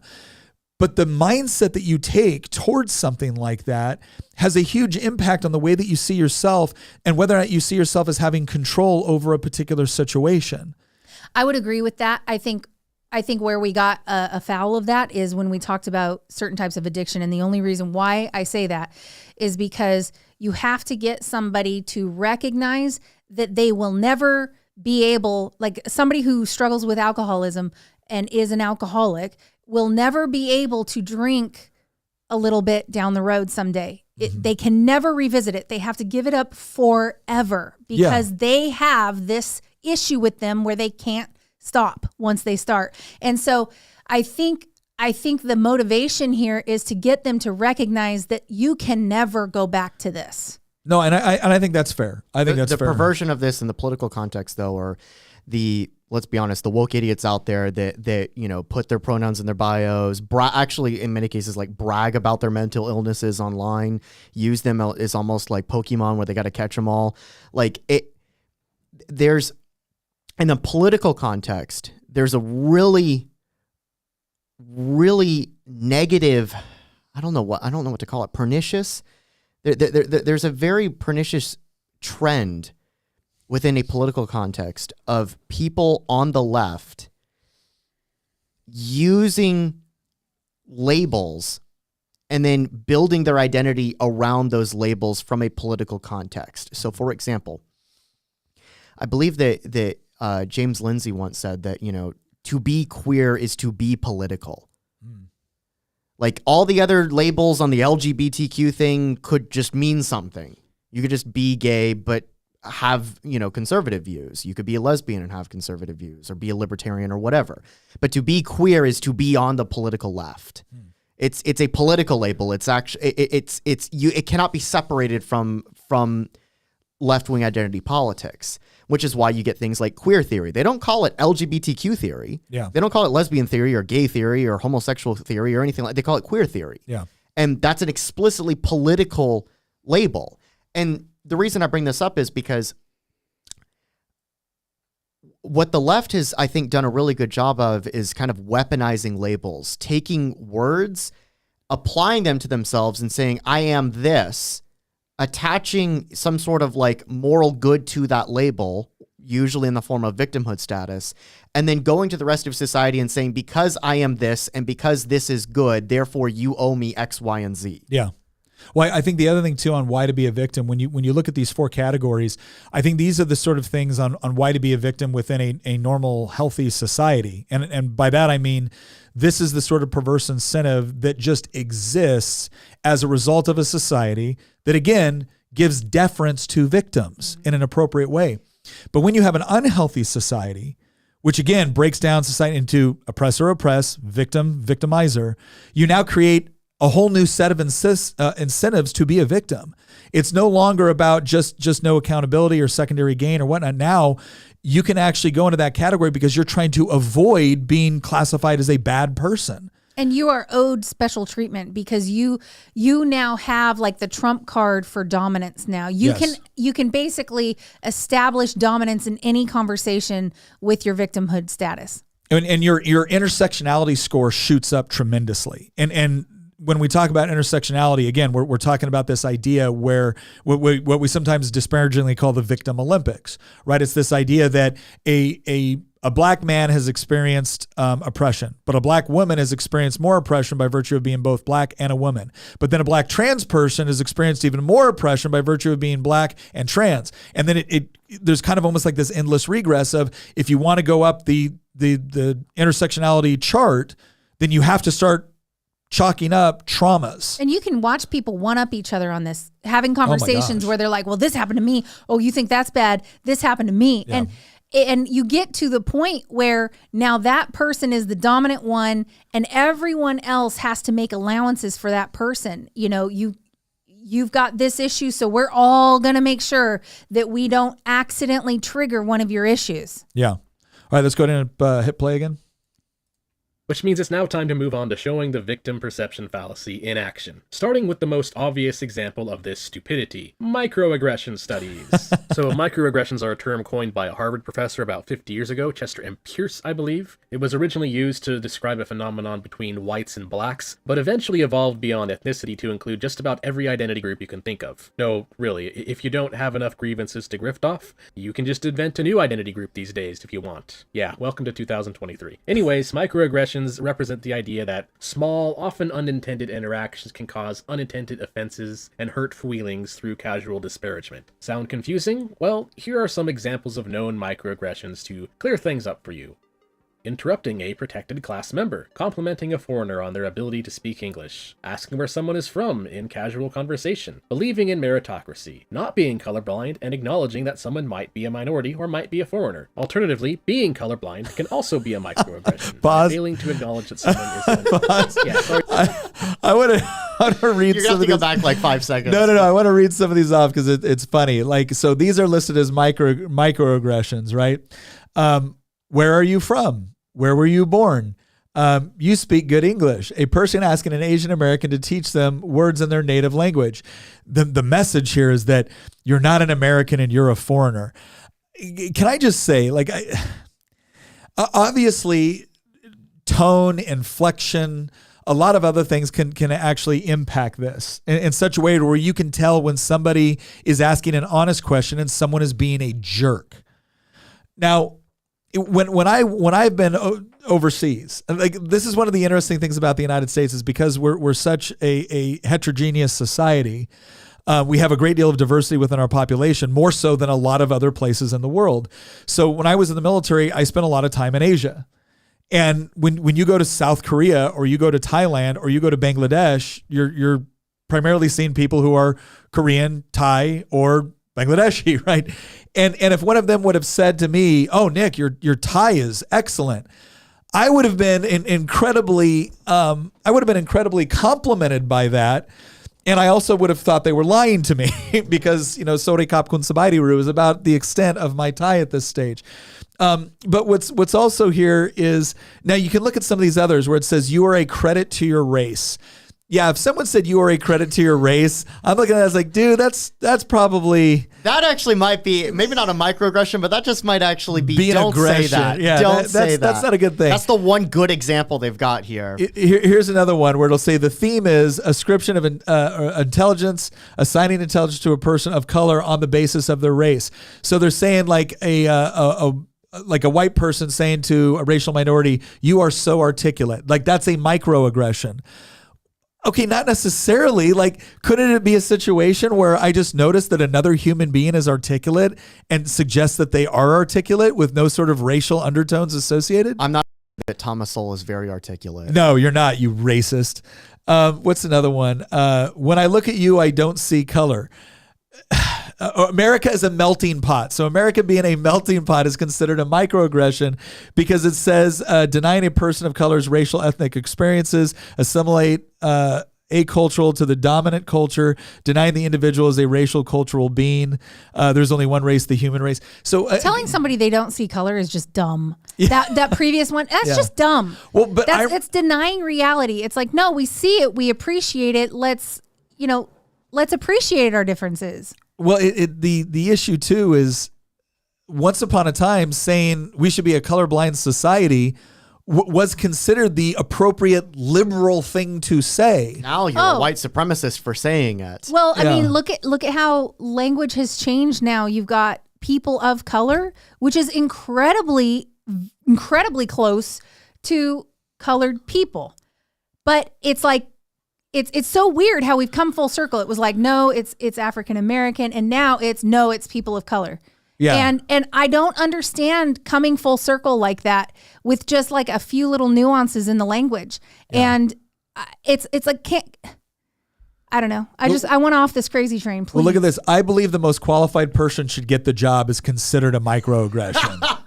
Yeah, well, Mentis Wave did say, believing in meritocracy, being colorblind, likewise, not being colorblind. Like, remember when I read off that, like, the ability to hold mutually contradictory, positions is not a detriment to the left; it's an asset. Yeah, diversity is our strength. like you get to expand diverse realities. The pool. Yeah, you get to expand the pool, and your quest to achieve political power.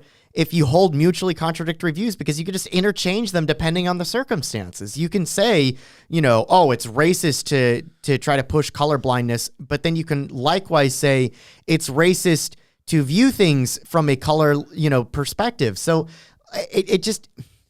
you should not, at this point, in the year of our Lord 2023, you should not be surprised when the left espouses mutually contradictory positions, sometimes in the same conversation. Yeah. Well, and in 5 minutes, the things they say are the appropriate thing to say will no longer be the appropriate thing to say.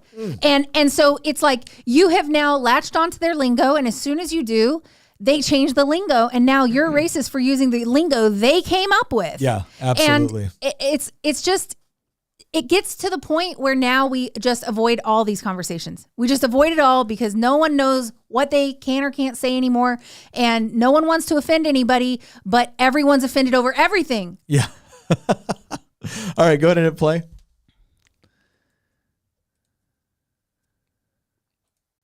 Better work on those mind reading skills, mate. You wouldn't want to accidentally offend someone now, so better work on those psychic powers. Get to work.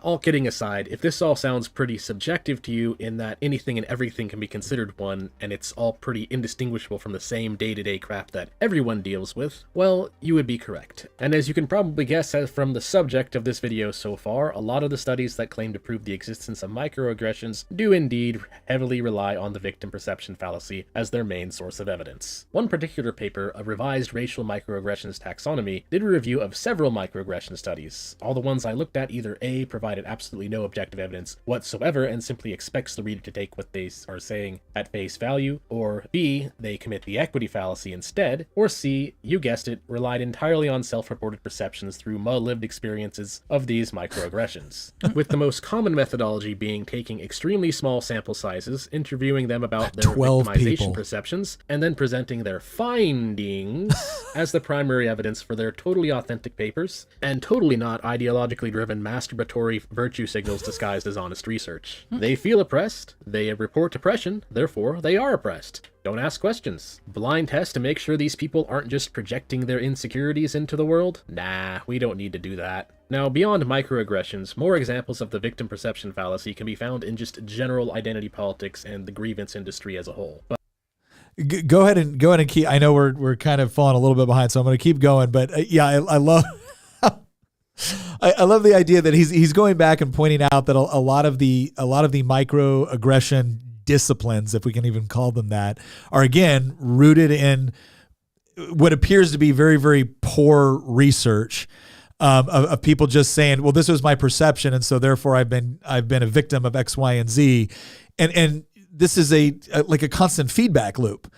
Right, like you're creating this unfalsifiable thing, because as long as you can find one person that say, "Oh yeah, I was a victim of this," well then, look, validating all of our findings. I love that some of these studies that are like validating, the victimhood mentality have a sample size of 12 people. We asked 32 people at the sociology department in Berkeley, and they all agreed. I want a special study done because, like, my best friend Susie Clancy's in the chat, and she commented saying that her mother tried to abort her. And where is her advantage for that? Like, she was a victim of that and a victim of various other things growing up. Where is her advantage? And the unfortunate answer is, since you are on the right, you get zero advantage. And in fact, you're a traitor now because you're on the right. Oh yeah, this is not some sort of objective standard for which anybody can receive some sort of relief. This is to be selectively applied when the left finds it beneficial to the accumulation of power. And it's a trade-off. Yeah. You only get to partake in the left doesn't hand out power and wealth for free. No. It's a deal with the devil. You have to give something in return, aka your absolute political loyalty. Look at how the left treats racial minorities or women who don't identify with the left. Look at how they Traitors to treat your Thomas gender. Sowell. Look at how Tina was treated when she ran for office as a Republican. Look at how the left treats those people. Nick and I can get away with it because we're both straight white men. We're supposed to be the bad guys. We're already evil. We're supposed to be the bad guys. But like, if you're a racial minority or you're a female, you're any of these other groups, right? Now you're an Uncle Tom, or you're a traitor to your gender, or you have internalized misogyny as a woman. You only get to partake in enjoying the benefits of your status of being a member of the oppressed class. Although I would argue that none of these people actually are oppressed.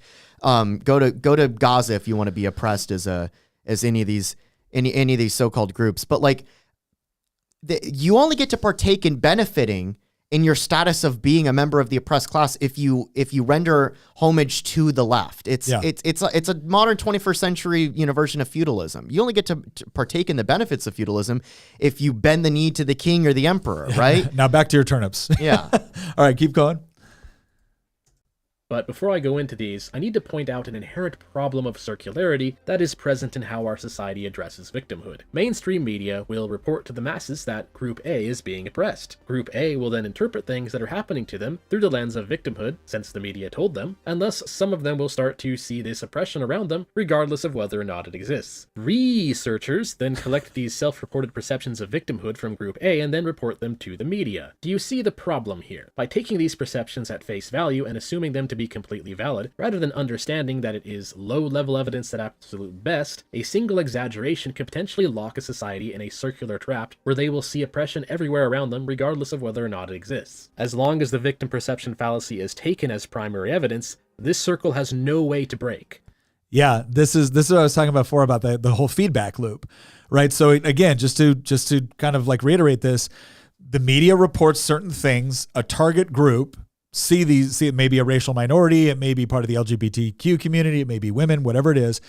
They report that they're victims. You're victims and you're undergoing all this victim mentality, right? Then that target group, members within the target group will see will feel that victim oppression, or using the victim perception fallacy, they will start to look at things that are happening to them in their lives through the lens of, well, I'm a victim, and so this must be a microaggression, or this must be this seemingly innocuous question is actually a secret tool of white supremacists to hold me down.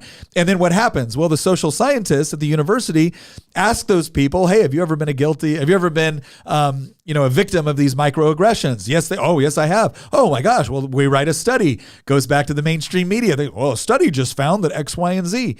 And so without any sort of like hard data, and keep in mind, they don't want the hard data. It's not as if the social scientists that are sitting around researching this are desperate to come up with truly objective ways to research this in order to determine if it's true. Right? They get value on it being true, whether or not it is. And so the incentive structure is do the sort of research that reinforces the narrative you're trying to get. Now, that doesn't mean that everybody within the social sciences is doing this. In fact, there's been other reports that have come out that are based off of far more objective analysis, things that any human being can take a look at and analyze and come to rational conclusions over, that destroy this. But that doesn't prevent the social scientists who believe that this is their mission to expose this from being able to do this. So it's this feedback loop that continually happens. Remember when I said at the beginning of this podcast that, we have a bunch of perverse incentives in society that encourage the creation of more victims or self-identified victims? Yeah. It's actually a little bit more nefarious than that. And he's hinted at it here. The media and academia, especially academia, so literally the cathedral, is the one that's actually driving this. Yeah. And you brought this up in a previous episode. I think it was actually literally the previous episode on Gen Z that we did, where you laid a lot of the blame on some of the problems that Gen Z has or are suffering through, or the mentality that Gen Z has fallen into, at the feet of academia, the people who raised and taught these kids X, Y, and Z.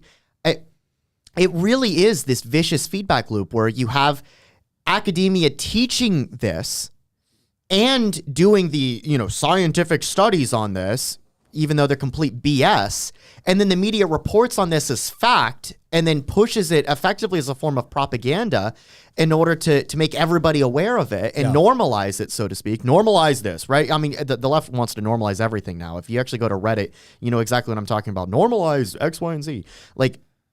And X, Y, and Z will be usually terrible things. Yeah, they're like normalize pedophilia. Well, okay, only some people on Reddit will push that, but usually it'll be, normalize extremely self-destructive behavior and actions that will lead to the crumbling of civilization. Again, zombie apocalypse stuff, right? Arc of history. But the reason I bring this up is because if you want to know where this is coming from, it's coming from the cathedral. It's coming from, or the Leviathan, whatever you want to call it. It's coming from the media and academia.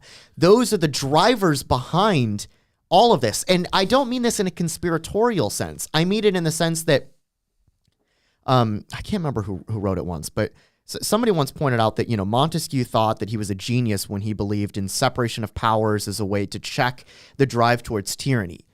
But what happens when the judges and the legislators and the executives all go to the same schools? Yeah. What happens when they're all taught by the same people? They will then work together. You can't have separation of powers where competing branches check each other when all the competing branches, it operates more as a fan rather than a bunch of interlocking gears that are creating gridlock. The fan is circulating all the different, the blades of the fan aren't, checking each other. It's not gridlock. Instead, it's twirling around and it's pushing us towards tyranny. Yeah. And what I mean by that is, again, we think that, we have separation of powers, or we have divisions of powers in order to prevent the accumulation of, in order to prevent a drive towards tyranny. But when all of the people that work within the executive branch, work within the legislative branch, work within the judicial branch, all believe in the same worldview, and it's all a false worldview, and it's a worldview that preaches the accumulation of power in order to achieve an end state, then we shouldn't be surprised when government accumulates power. There's a reason why we've been driving towards catastrophe, I would argue. And it's because, quite frankly, it all lies with the source of where are they becoming educated. The problem lies with some of these cultural institutions that the left has intellectually hijacked.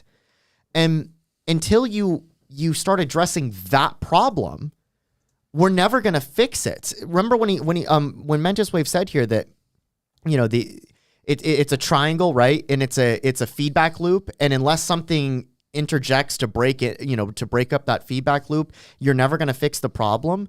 Well, one of the corners of that feedback loop is academia itself. Until you break the left stranglehold over academia, we're never going to solve this problem. Yeah. No, I agree. All right, let's go ahead and continue to play. That can be found when you look at the consequences of the victimhood mentality. There's a saying out there that men never do evil so completely and cheerfully as when they do it from religious conviction. Well, as it turns out, you can probably replace religion in this statement with victimhood, and it would actually be more accurate. The first problem is that people who fall for the victimhood mindset gain a sense of entitlement and often partake in selfish behavior. This was pretty well documented in the aptly named study, Victim Entitlement to Behave Selfishly. They did a few different experiments to confirm this, but I found the last one, Experiment 3 on claiming a bigger piece of the pie, to be the more interesting one. In this experiment, they had people play a computer game which was rigged up so that they would lose. However, it was rigged differently for a control group. They had some people lose in a way that they were led to believe that they lost as a result of their own poor performance in the game, but then they had other people lose the game in a way that looked like they lost because of a computer glitch. In both cases, they were led to believe that they lost out on some kind of monetary prize. The participants were then asked how they would allocate money in a future game under the hypothetical scenario that they won. The people who were led to believe they had lost the first game as a result of a glitch were much more likely to give the selfish response. Now, why does this matter?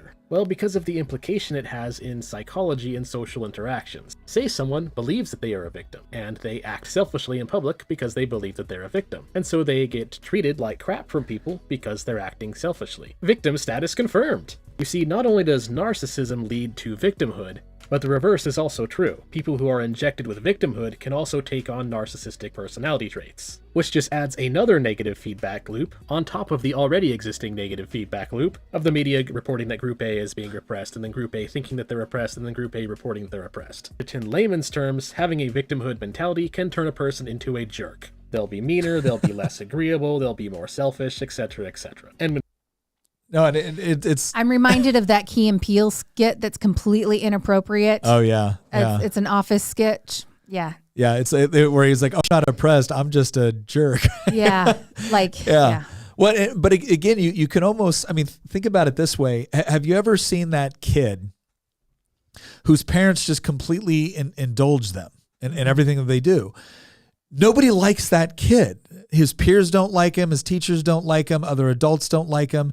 He's a jerk. And to some degree, you might have a little bit of sympathy for the kid because they haven't reached a certain level of cognitive development, especially if they're younger, to understand that the world doesn't revolve around them, because their experience is the world does revolve around me, because that's how my parents interact with me. Mm-hmm. And you're seeing the same things within some of these universities. Again, I'd highly encourage you to go take a look at the interview between James Lindsay and Brett Weinstein. I think they're like it's a 4-part series where they're talking about what happened at Evergreen University. And these students are obnoxious, just absolutely obnoxious. And just to keep in mind, this is Evergreen State University. There is nobody at Evergreen that is a conservative. Nobody at Evergreen would ever vote for someone like me, right? Like ever. In fact, they probably think Bernie Sanders is too conservative, right? But and the way they were treating their professors was just horrible. And what happened? Every single time the administration gave into it and gave into it and gave into it, they constantly indulged whatever attitude the students had. And it led to worse and worse attitudes. And you're going to get to a point where those kids at some point are going to leave that university, enter the world, and nobody's going to put up with their crap at some point. And in their minds, they honestly believe that they are victims because this narrative has been reinforced to them repeatedly by people in positions in authority. And it is the same as spoiling your children, except that at a certain age, you have to assume responsibility for your own actions and your own decisions. And at some point, there needs to be that negative feedback loop where it's like, no, if you continue to do this, you will be unhireable. You probably won't find anyone that actually wants to spend any time. You'll have no friends, no wife, no husband, no job, no nothing. And it is your fault. Oh, yeah. It reminds me of when I've seen people that, I mean, they'll get like all these piercings, wear their hair, in like a mohawk or whatever, tons of facial tats and all these tattoos and things like that. Well, that's a slightly untraditional way to present yourself. It's not traditional. But then they get super mad when they go somewhere and they're treated untraditionally. So they want there to be no difference how you treat them than there would be if they walked in with a suit and tie and like perfectly clean cut. And so when they receive any kind of like, hey, that's not the dress code or whatever, they flip out. Now they're a victim because of who I am. And it's like, you did all this artificial stuff to yourself. That's not who you are, my friend. Who you are is who you were when you started all this stuff, and made your face your playground. And so it is a little bit, I mean, I've watched people do that and I'm like, don't do something untraditional and expect a traditional response from people. Yeah. Well, and it's interesting too, because he's talked about this a couple of times where he talks about equity fallacy. And just so everyone's clear on what he's talking about there is that one of the ways that they also use in order to justify this idea of microaggressions or systemic racism or systemic discrimination is what is called the equity fallacy. And that is essentially to assert that if the outcomes are different than one might expect based off of the demographics in a particular area or country, it is therefore due to systemic discrimination, racism, institutional racism, et cetera, right? It's not that different individuals or collections of individuals within certain, like of a certain sex or a certain racial minority might have different preferences. It has to be because society has imposed a particular worldview. And so we call this, another way to put this would be the equality of outcomes fallacy. So you see this all the time with the people pushing the equity side where you will say, okay, well, with equity, you want equality of outcomes. And that's that's not only impossible, it's actually immoral when you think about what it would actually be necessary to achieve equality of outcomes, because you would have to take away people's individual preferences and will in order to force them into particular industries they wanted or income brackets they didn't earn or whatever else it might be. Now, what they usually fight back with is like, no, we don't want equality of outcomes. We want equality of opportunities. Well, here's the deal. In those societies which actually foster the most equality of opportunities, which is to say that not only is there no legal discrimination against you achieving something, but they actually take proactive measures, you still don't get equality of outcomes. And so when you ask somebody that is fighting for, quote, equity, and you say, okay, how do you know we've achieved equity? They'll say, well, it's because we'll have better outcomes which actually reflect demographics. It's like, you can't tell me that all you want is equality of opportunity when what you're going to use to measure whether or not that's actually been achieved is equality of outcomes. And yet, but to Christian's point earlier, the contradiction does not hurt their argument, right? The reason why they've shipped, yes, they want equality of outcomes, at least to a degree that would, I think would be immoral because it would require government force and coercion in order to achieve it. The reason why they're shifting to equality of opportunities is because that sounds better, but they're still going to measure it the same way. And if they don't achieve the outcomes they want, well, then they're going to go back and claim that this is racism or this is discrimination. Ultimately, they don't actually want equality of outcome or equality of opportunity or equality of anything. What they want is power. And privilege. The right needs to stop thinking that they're dealing with people that want to have an intellectual or philosophical debate with them about what the best end state is for society, and start realizing that they're dealing with a bunch of deranged narcissists who want to obtain political power so that way they can use it against them and hurt them. That's ultimately what's going on. And they broadcasted their violent intentions to all of us right after the Hamas attack, when you saw the cathedral, the universities, and you saw elements of the media go out there and openly defend a bunch of murderous, barbarous criminals who slaughtered a bunch of innocent people at a rave festival and then went out into the streets of New York City and praised it as an act of decolonization. These are the same people that are going out there saying, we will decolonize the U.S. We will decolonize the workforce. We will decolonize Wall Street. We will decolonize your church. We'll decolonize all of society. And then they showed us what decolonization actually is. What they're really saying is, we will be decolonized. Mm-hmm. And at some point, the right maybe will wake up. Actually, they probably won't. But at some point, the right has got to wake up and realize that they're not dealing with people that just simply disagree on what the top marginal tax rate should be, or what's the best outcome we should get in order to raise test scores or make it easier for people to afford a home, or how to deal with traffic in Northern Virginia. We're not dealing with those people. This isn't the 1990s. We're dealing with a bunch of pathological narcissists who want to obtain political power that they otherwise would never have in a sane, functioning society, and they want to use that political power to hurt you.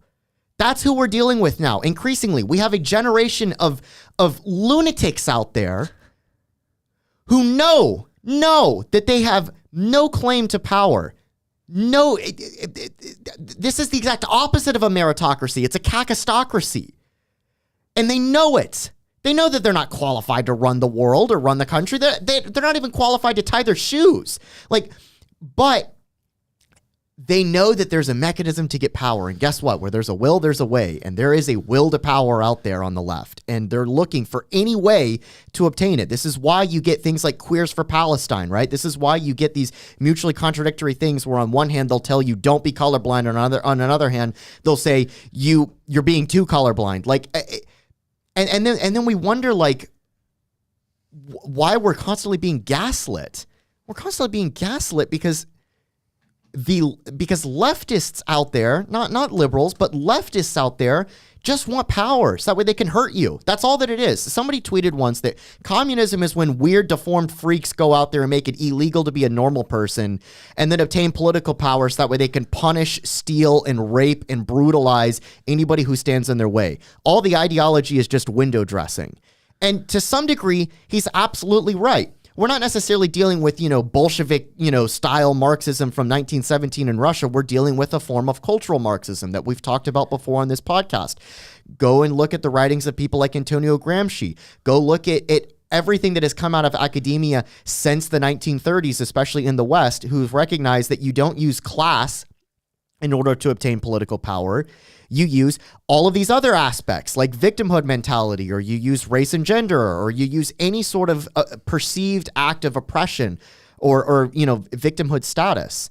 And ultimately, what the left has concluded is that if you make enough people believe that they're victims out there, you can get them to hand over their loyalty to you in exchange for power. And all that you need to do is give them some sort of power, status, or wealth in return for that loyalty. And it's been a deal that's worked out fantastic for them for decades. The problem is that it ultimately leads to the complete destruction of civilization itself. And that's the hour that we're in. We're not dealing with, again, people that just want to have a debate. We're dealing with people that want to hurt you. And it's time for the right to wake up and realize that. So Sir Grog asks, dang, Christian, how do you really feel? BT Diaz said, but that is the fringe of the left. It's not the whole pie, yeah? So I would kind of disagree with it just being fringe. So it's not the whole pie, but it's definitely not fringe.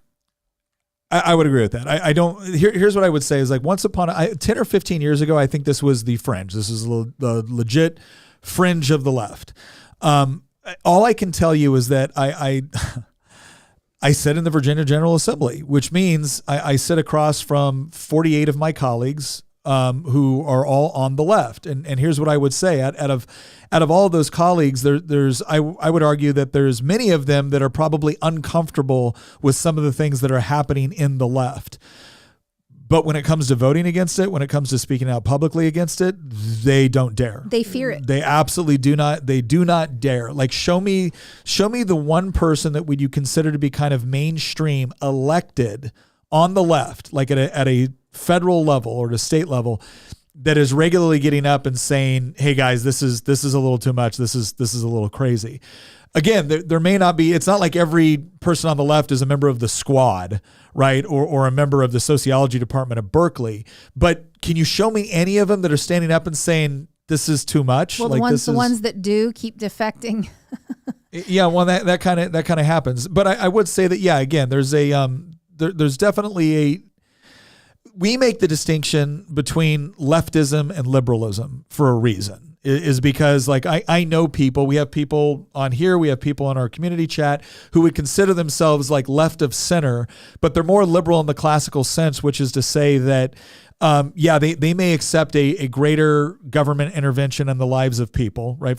Certainly far more than I would be comfortable with, but they also believe in things like freedom of inquiry, freedom of speech. They believe in some element of private property rights. They may believe in a higher level of redistribution, but they don't challenge the underlying concept of property rights as being a bad thing. But anybody that tells me that the stuff we're discussing here with respect to victim mentality or whatnot is on the fringe, let me offer you up just a practical example of this. In the Virginia General Assembly, right, and this is tangentially related to kind of what we're talking about on victim mentality, we had a bill that said, look, we've identified several books within our public school library system. And these books not only talk about issues which may be not age appropriate, they actually show pictures of, sometimes in a graphic novel setting, sometimes another setting, of like horrendous acts of sexual violence. In other cases, it was just pictures or stories of minors engaging in sexual activity with one another, or in some cases with adults. And again, I'm not talking about somebody writing something down, experiencing, as an experience from slavery. We're not talking about that. We're talking about stuff that was blatantly gratuitous. And the bill that we had said, we're not going to ban any of these books. We're not going to require that any of them be removed from school libraries. All we're going to require is that when you have books that meet this criteria, the school library has to keep a list of these books, and they have to publish it on their website so that if a parent wants to see what's in the library that meets this criteria, they can see it. They can easily find it. They don't have to do a formalized FOIA request. And then if they want to say, hey, I don't want my children to check out any books that are on this list, they could do that. That is it. That's it. We got told we wanted to ban books. We got told we were in favor of censorship, and we didn't get, not one of our colleagues on the other side of the aisle, not one of our colleagues voted for the bill. Even though they were freaking out when they were reading it on the floor, they flipping out. They thought it was inappropriate. They couldn't believe that we would have the audacity to show these pictures. That was inappropriate and not in keeping with the decorum of the House. But not one of them said, yeah, this goes too far. I'm voting yes. Not one. So that's the part where when people try to tell me, oh, this is just a fringe element. I am telling you, whether it's fringe or not is irrelevant, because as Samuel Adams said, most of the big decisions that are made from a revolutionary standpoint are not made because the majority is completely on board. It's a highly motivated minority that gains enough social momentum, political momentum, social momentum, that they can actually achieve what they want. And so as I would agree with Tina, no, it is not the whole pie. It might not even be a majority of the pie, but it is not fringe. And I promise you, they are leading the narrative on the left right now. They are absolutely winning the debate on the left, which is why virtually no one of any position of power or prominence on the left is willing to get up and say anything against this if they're elected. Now, every once in a while, you have people like Anna Kasparian. Yep. Anna Kasparian, you have Bill Maher, you have some people within the arts and entertainment who are getting up and saying, this has gotten ridiculous. But they had to sit across from Ben Shapiro to do that. Yes, right? And so you do see it within, this is why you also have like the intellectual dark web, which is composed of people like Brett Weinstein and others who, again, left of center, but because they hold to certain core values with respect to freedom of inquiry and freedom of speech, right? They see the problems with this manifestation taking place on the left. But it is not fringe. It is no longer fringe on the left. Okay, let's go ahead and watch through the rest of this, okay, and then we'll kind of wrap up. When people have a victim mentality for a prolonged period of time, this eventually just starts to become a part of their personality. The next problem is that victimhood makes people easily manipulated, which is why powerful elites love to push it so much, and why they don't really mind using studies that are using questionable forms of data to prove it. The core of victimhood, that it's not my fault, also quite heavily implies that it's somebody else's fault. This creates an opening for an authoritarian demagogue to come in and divide people into groups of oppressors and oppressed as a way of gaining support. This can easily lead to justifications for genocide, which is ironic in a twisted sort of way that fake victimhood can actually lead to real victimhood. Under the hood of nearly every genocide, you will find an us versus them mentality, often justified with a victim narrative beating the drums. If a person in a position of authority, especially a position which controls the intellectual institutions and the media, decides they want to get rid of a certain group of people, it is a lot easier than you might think for them to generate false evidence that said group of people is victimizing everyone else. With this victim perception fallacy, along with the circularity it tends to create, being an easy go-to way to pull said evidence out of basically thin air. I also want to say that people who keep up with my posts about potential future content I plan to make may be aware that I am working on a video that is about refuting tankies on their denial of the Holodomor in extreme detail. Let's just say there's a reason I decided to release this video that you are watching right now first.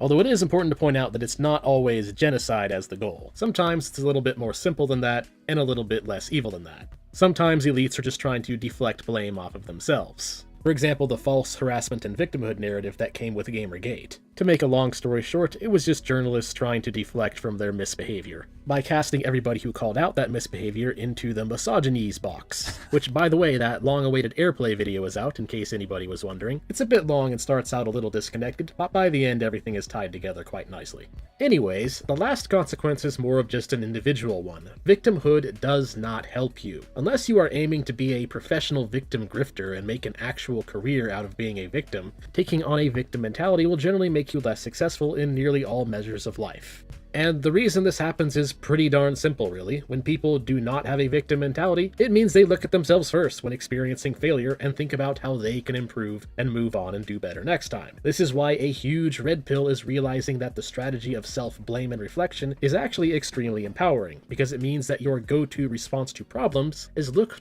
for how you can personally find a solution to that problem and what you can do to improve upon finding that solution. However, with the victim mentality, This is absolutely not the case. The serial victim will simply blame the world around them, and then seethe, cope, and maul instead of looking for a solution to their problems. Or worse yet, look to a victim-grifting political demagogue who promises to use big government to solve all their problems for them, such as the lovely fixed pie fallacy. Yeah, man, the reason you have less is because other people have more, therefore you need to vote for more taxes and bigger government. Brilliant solution.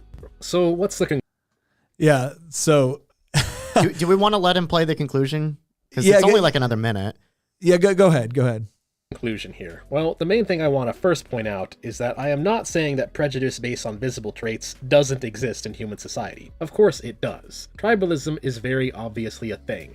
However, the solution to said tribalism will almost certainly not be found in its amplification. Anyone who tries to sell you that is either a massive grifter or a fool, or possibly both. The main point here that I am making is that the prevalence of this prejudice is very likely being overstated due to the over-reliance on anecdotal evidence based on subjective experiences of said prejudice, aka this victim perception fallacy, as people are not actually capable of knowing whether they are being mistreated based on their identity group or not, and can be easily led to see mistreatment where it is not actually present. The harsh reality is that much of the grievance industry and the political victimhood demagoguery we see in current year is being largely fueled by bad research, which is then propagated through propaganda mills. And all I'm really doing here is calling that propaganda out.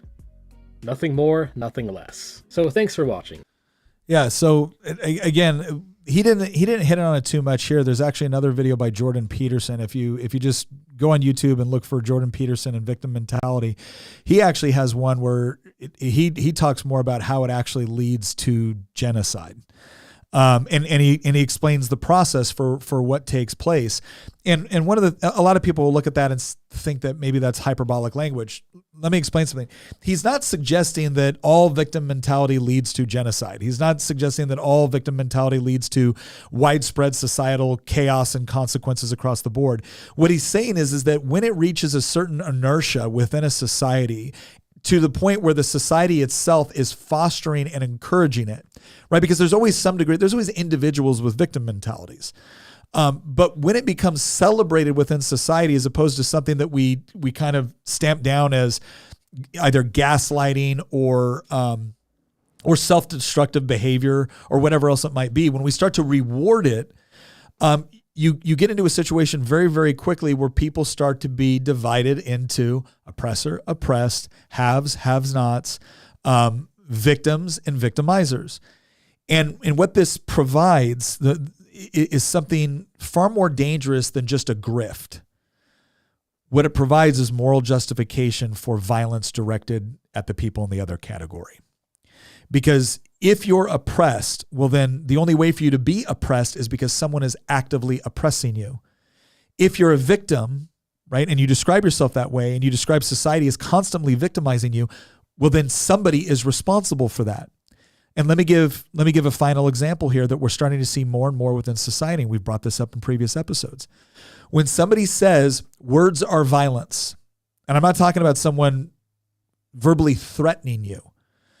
When somebody says that the expression of an opinion that they find inconvenient or problematic is in itself violence or responsible for perpetrating violence, and that could be something as innocuous as saying men are men and women are women. Or even just misgender, like giving the wrong pronoun. When they say that as violence, some people may be doing that because they're trying to create conditions where you feel uncomfortable about expressing your viewpoints. Other people are making that accusation because they want to commit the acts of violence against you, but they want to put themselves in the position of defending or responding. Because we as a society, as individuals, we view aggressive violence very differently than we do defensive violence. So if by you expressing a viewpoint that they don't agree with, if that can now be defined as violence and they respond by punching you or beating you with a stick or shooting you in the face, they can say with all moral sincerity, I was just responding to a violent attack. And if you don't think that is where this is headed, look around the world. Look at some of the riots that have broken out within the United States. look at, and you can find historical examples that are not just from the left, by the way. You can also find right-wing historical examples of this as well. When you adopt this sort of victim mentality, and when the society as a whole and political leaders, or what they describe as demagogues, then capture that and push that, they can then rally people toward actions which are not just geared toward peaceful political change, but actually committing acts of violence. And the reason why it's so dangerous when people get up there and say words are violence is because they are laying a philosophical groundwork to be able to commit acts of violence against you, and again, feel morally justified in doing so because after all, they were just defending themselves from you, the oppressor, the victimizer, the have, whatever else it might be. And history is full of examples where this mentality is used. And again, the reason why it's so dangerous is not because people are doing it out of a sheer sense of greed, right? They're not doing it just out of a pure quest for power. Once you have convinced people that they are morally justified in that action, they are far more likely to be able to carry it out. And in fact, C.S. Lewis has one of the best quotes about this, where he says it may be better in the long run to be ruled by, greedy industrialists rather than moral busybodies. Because the greasy industrialist or the robber baron, at some time their greed or their cupidity may be saked, right? It may come to a point where they don't feel a need to exercise or act on it with the same intensity that they previously had. But the moral busybody that torments you for your own good does so without end, because they do so with the approval of their own conscience. And that's the scary part about what we're seeing with this, and how victim mentality and victimhood fallacies are actually being used to perpetuate it and to build not only an army of people who feel this way, but to actually build a moral justification for the violence that could very well happen as a result. And that's why we thought it was necessary. I want to say thank you to Mentis Wave. We'll put in the description, we'll put a link to the original video that we went through today. So if you want to go back and just kind of look at it, obviously without our commentary, or look at some of the other work that he does. Like I said, I always say this as kind of a disclaimer. Whenever we show videos from someone here that we think has done a good job, it doesn't mean that we automatically endorse everything that they've ever done on their page. We don't know them. But when I see somebody that I think has done some pretty good work and putting together a sound argument, we want to not only showcase that and offer our own analysis of it, but we also want people to be aware that these channels are out there, and if we think they're doing a good work, this is one. And again, What If Alt Hist is another one that we've really enjoyed. We didn't know him before we reacted to one of his videos, but afterwards we were connected. Yeah. So I think he's got some pretty good videos, explaining some of these things. He likes to deconstruct a lot of like the intellectual fallacies that the left has. Like, for example, he has a video on what he calls the equity fallacy. He has another one about,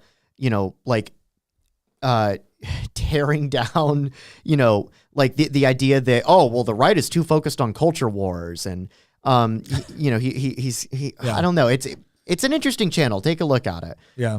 Sir Grog, I want to thank Super Chat. Sir Grog said, ugh, too many words, brain hurts, take my money and be well. Thank you, Sir Grog. I appreciate it. Appreciate the donation. I also appreciate your comments in the chat. And then we have another one from David Heald. He goes, AH used victim mentality as a weapon. I'm assuming he's talking to the former leader of the National Socialist Party of Germany during the 30s and 40s. The Austrian painter? Yeah, he said Super Chat wouldn't let him say the actual name. Yeah, well, just call him the Austrian painter, or just the painter. Yeah. So a certain brutal National Socialist dictator of Germany, funny mustache man around the World War II era, who would also definitely side with Hamas. Yeah, but he's right. He did use victim mentality, and one of the important things to understand about victim mentality is that what makes it so pernicious and effective is because oftentimes there is an element of truth, and that can be an element of truth with respect to the individual's personal experience of the victimization that they've actually endured or experienced, or it can be by association, right? Like we see one of the biggest sources of victim mentality in the United States now is not because someone has been the directly abused, but because they share certain characteristics, right? Sometimes immutable characteristics, skin color, sex, whatever else, with somebody else that was abused. And so therefore there's almost like this transference as a result. And then on the other side of that, there's this transference of guilt. You look like somebody that abused my grandfather, or my great-great-grandfather, therefore you're culpable. because you share the same skin color, because you share the same sex.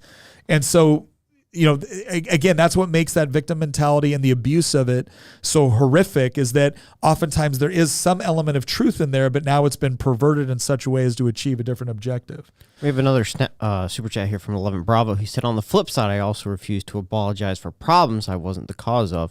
I hate when people do that. Hold accountable those who are responsible. No, and 11 Bravo's right on that one. It's, we had this issue in the General Assembly where there was something, I think it was about like an 80 or 90-year-old case within Culpeper where a black man had been, they believe, and they believe with good justification, falsely accused of something. And what they wanted was for the current sheriff's department to apologize for something that a sheriff's department had done. I think it was around like 80 plus years ago. And the sheriff was willing to say, we're absolutely willing to say that this was horrific and should not happen and the whole deal, but we're not going to personally apologize for something that we didn't do. And some people were saying, like, what's so bad about just apologizing that this happened? It's like, well, because we know what your motivation is, and your motivation is not healing and redemption. Your motivation is to say, see, look, they admit their culpability, and then to be able to use that as a tool to go after them. And to achieve dominance. Yeah, and so again, like the goodwill has been trashed by people that were never seeking goodwill in the first place. They were seeking political power. And now most of us are onto the game at this point. And so even at a time where reasonable people might be able to sit down and say, hey, I think what happened was horrible. No, that's not sufficient, because again, they don't want acknowledgement, right? And they don't even want correction in the future. They want the grievance. The grievance is where the power lies. The grievance is what provides the moral justification for the retribution and the revenge. Isaac said, oh, crap, I'm super late to the stream. Hello, my fellow patriots. Not to doomsday, but I think we are beyond philosophy and debate now. We are in the long march to violence now, but only one side refuses to get violent. So I will always say this. Having fought in a war, having seen what war and open violence does to a society, does to the innocent, I don't want to see that happen. Like part of what we do when we discuss this at this stage in development is to hopefully prevent things from actually turning violent. And look, I still think we're at a point where you're always just one generation away from being able to drastically change the trajectory of a society. How are you raising your kids? Are you preparing them to be able to go into this environment? Like if you're going to send them to public school, are they prepared to go into it? If you're going to send them to a university, are they prepared to go into it? Do they actually understand? Do they have the cognitive awareness of what's taking place? And are they strong enough in what they believe to either verbally combat this, or to at least not be swayed and manipulated by it? And that's a question that you have to ask. And to some degree, there's so much you can do as a parent, and then ultimately your kids have to be able to decide for themselves. But there's absolutely no question that parents can have a tremendous impact on this. And like I said, one generation of kids that growing up in strong families, are there going to be some that can grow up in ideal circumstances and still buy into this? Yes, absolutely. Absolutely. You have your own autonomy, your own will.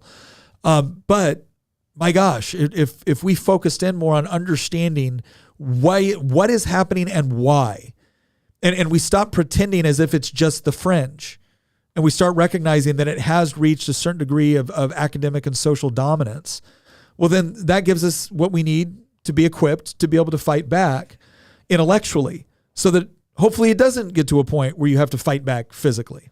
Last super chat here, and a great one to end the episode on. This is from Ellen. She says, sticks and stones will break my bones, but words will never hurt me. Sound familiar? It does. I don't believe it, though. Really? I don't believe it, though. No. I think words do hurt. I think a lot of the hurt that people are experiencing in society right now actually come not from physical abuse, but from a constant verbal abuse, and especially when you're talking about someone that doesn't have the awareness. This is what we have a good friend running for school board here in Culpeper, Therese Matricardi, and she says, you know what? She goes, as much as we get told that we're the ones being divisive, never forget that we're not the ones that brought the battleground to the playground. They are. And when she said that, I remember it just hitting me like, wow, she did a great job of explaining what's going on right now. We're not the ones that were advocating, pushing our political ideology in the classroom or our theological positions in the classroom. We weren't doing this, right? But the other side was. And when we pointed out that, hey, some of this is inappropriate or not age appropriate, at the very least, save it for a certain age group, we got told we were being divisive. Now you have to ask yourself the question, why is there such a push to increasingly move this in to not just your high school, not just your middle school, to your elementary school?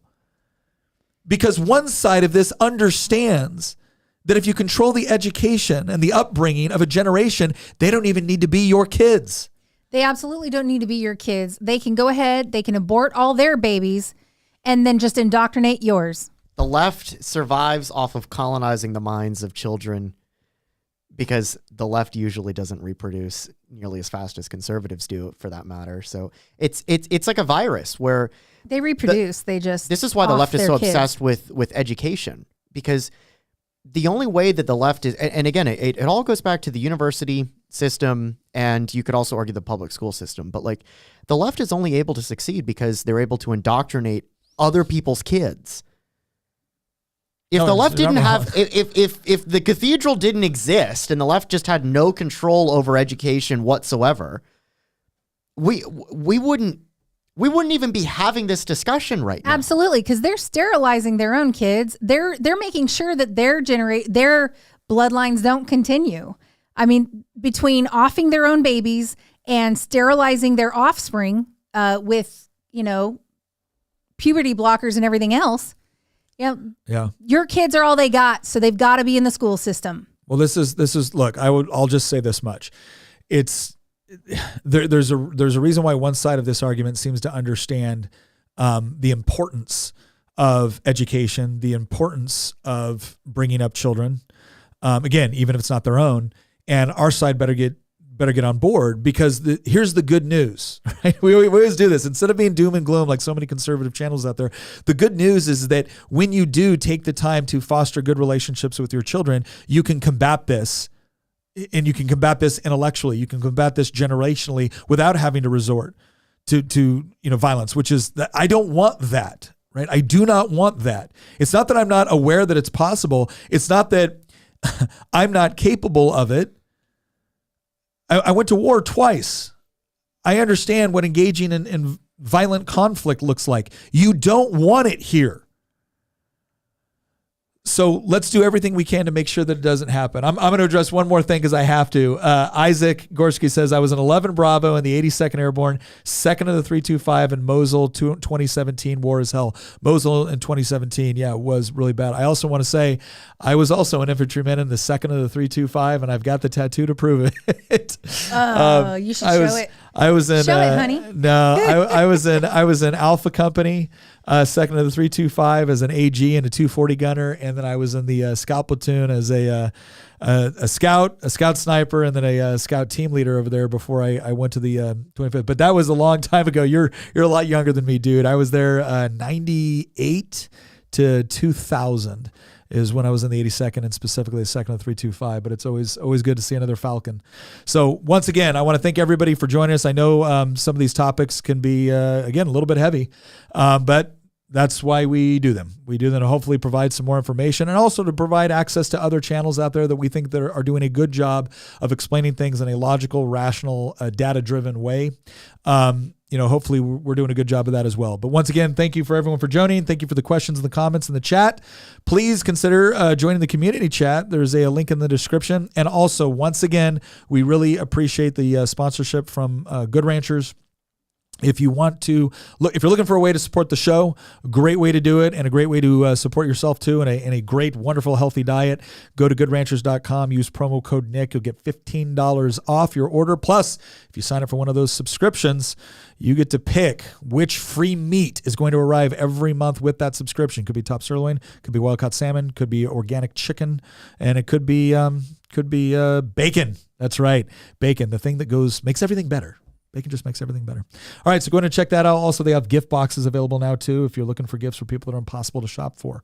Once again, thank you very much for joining us, and we will see you next episode.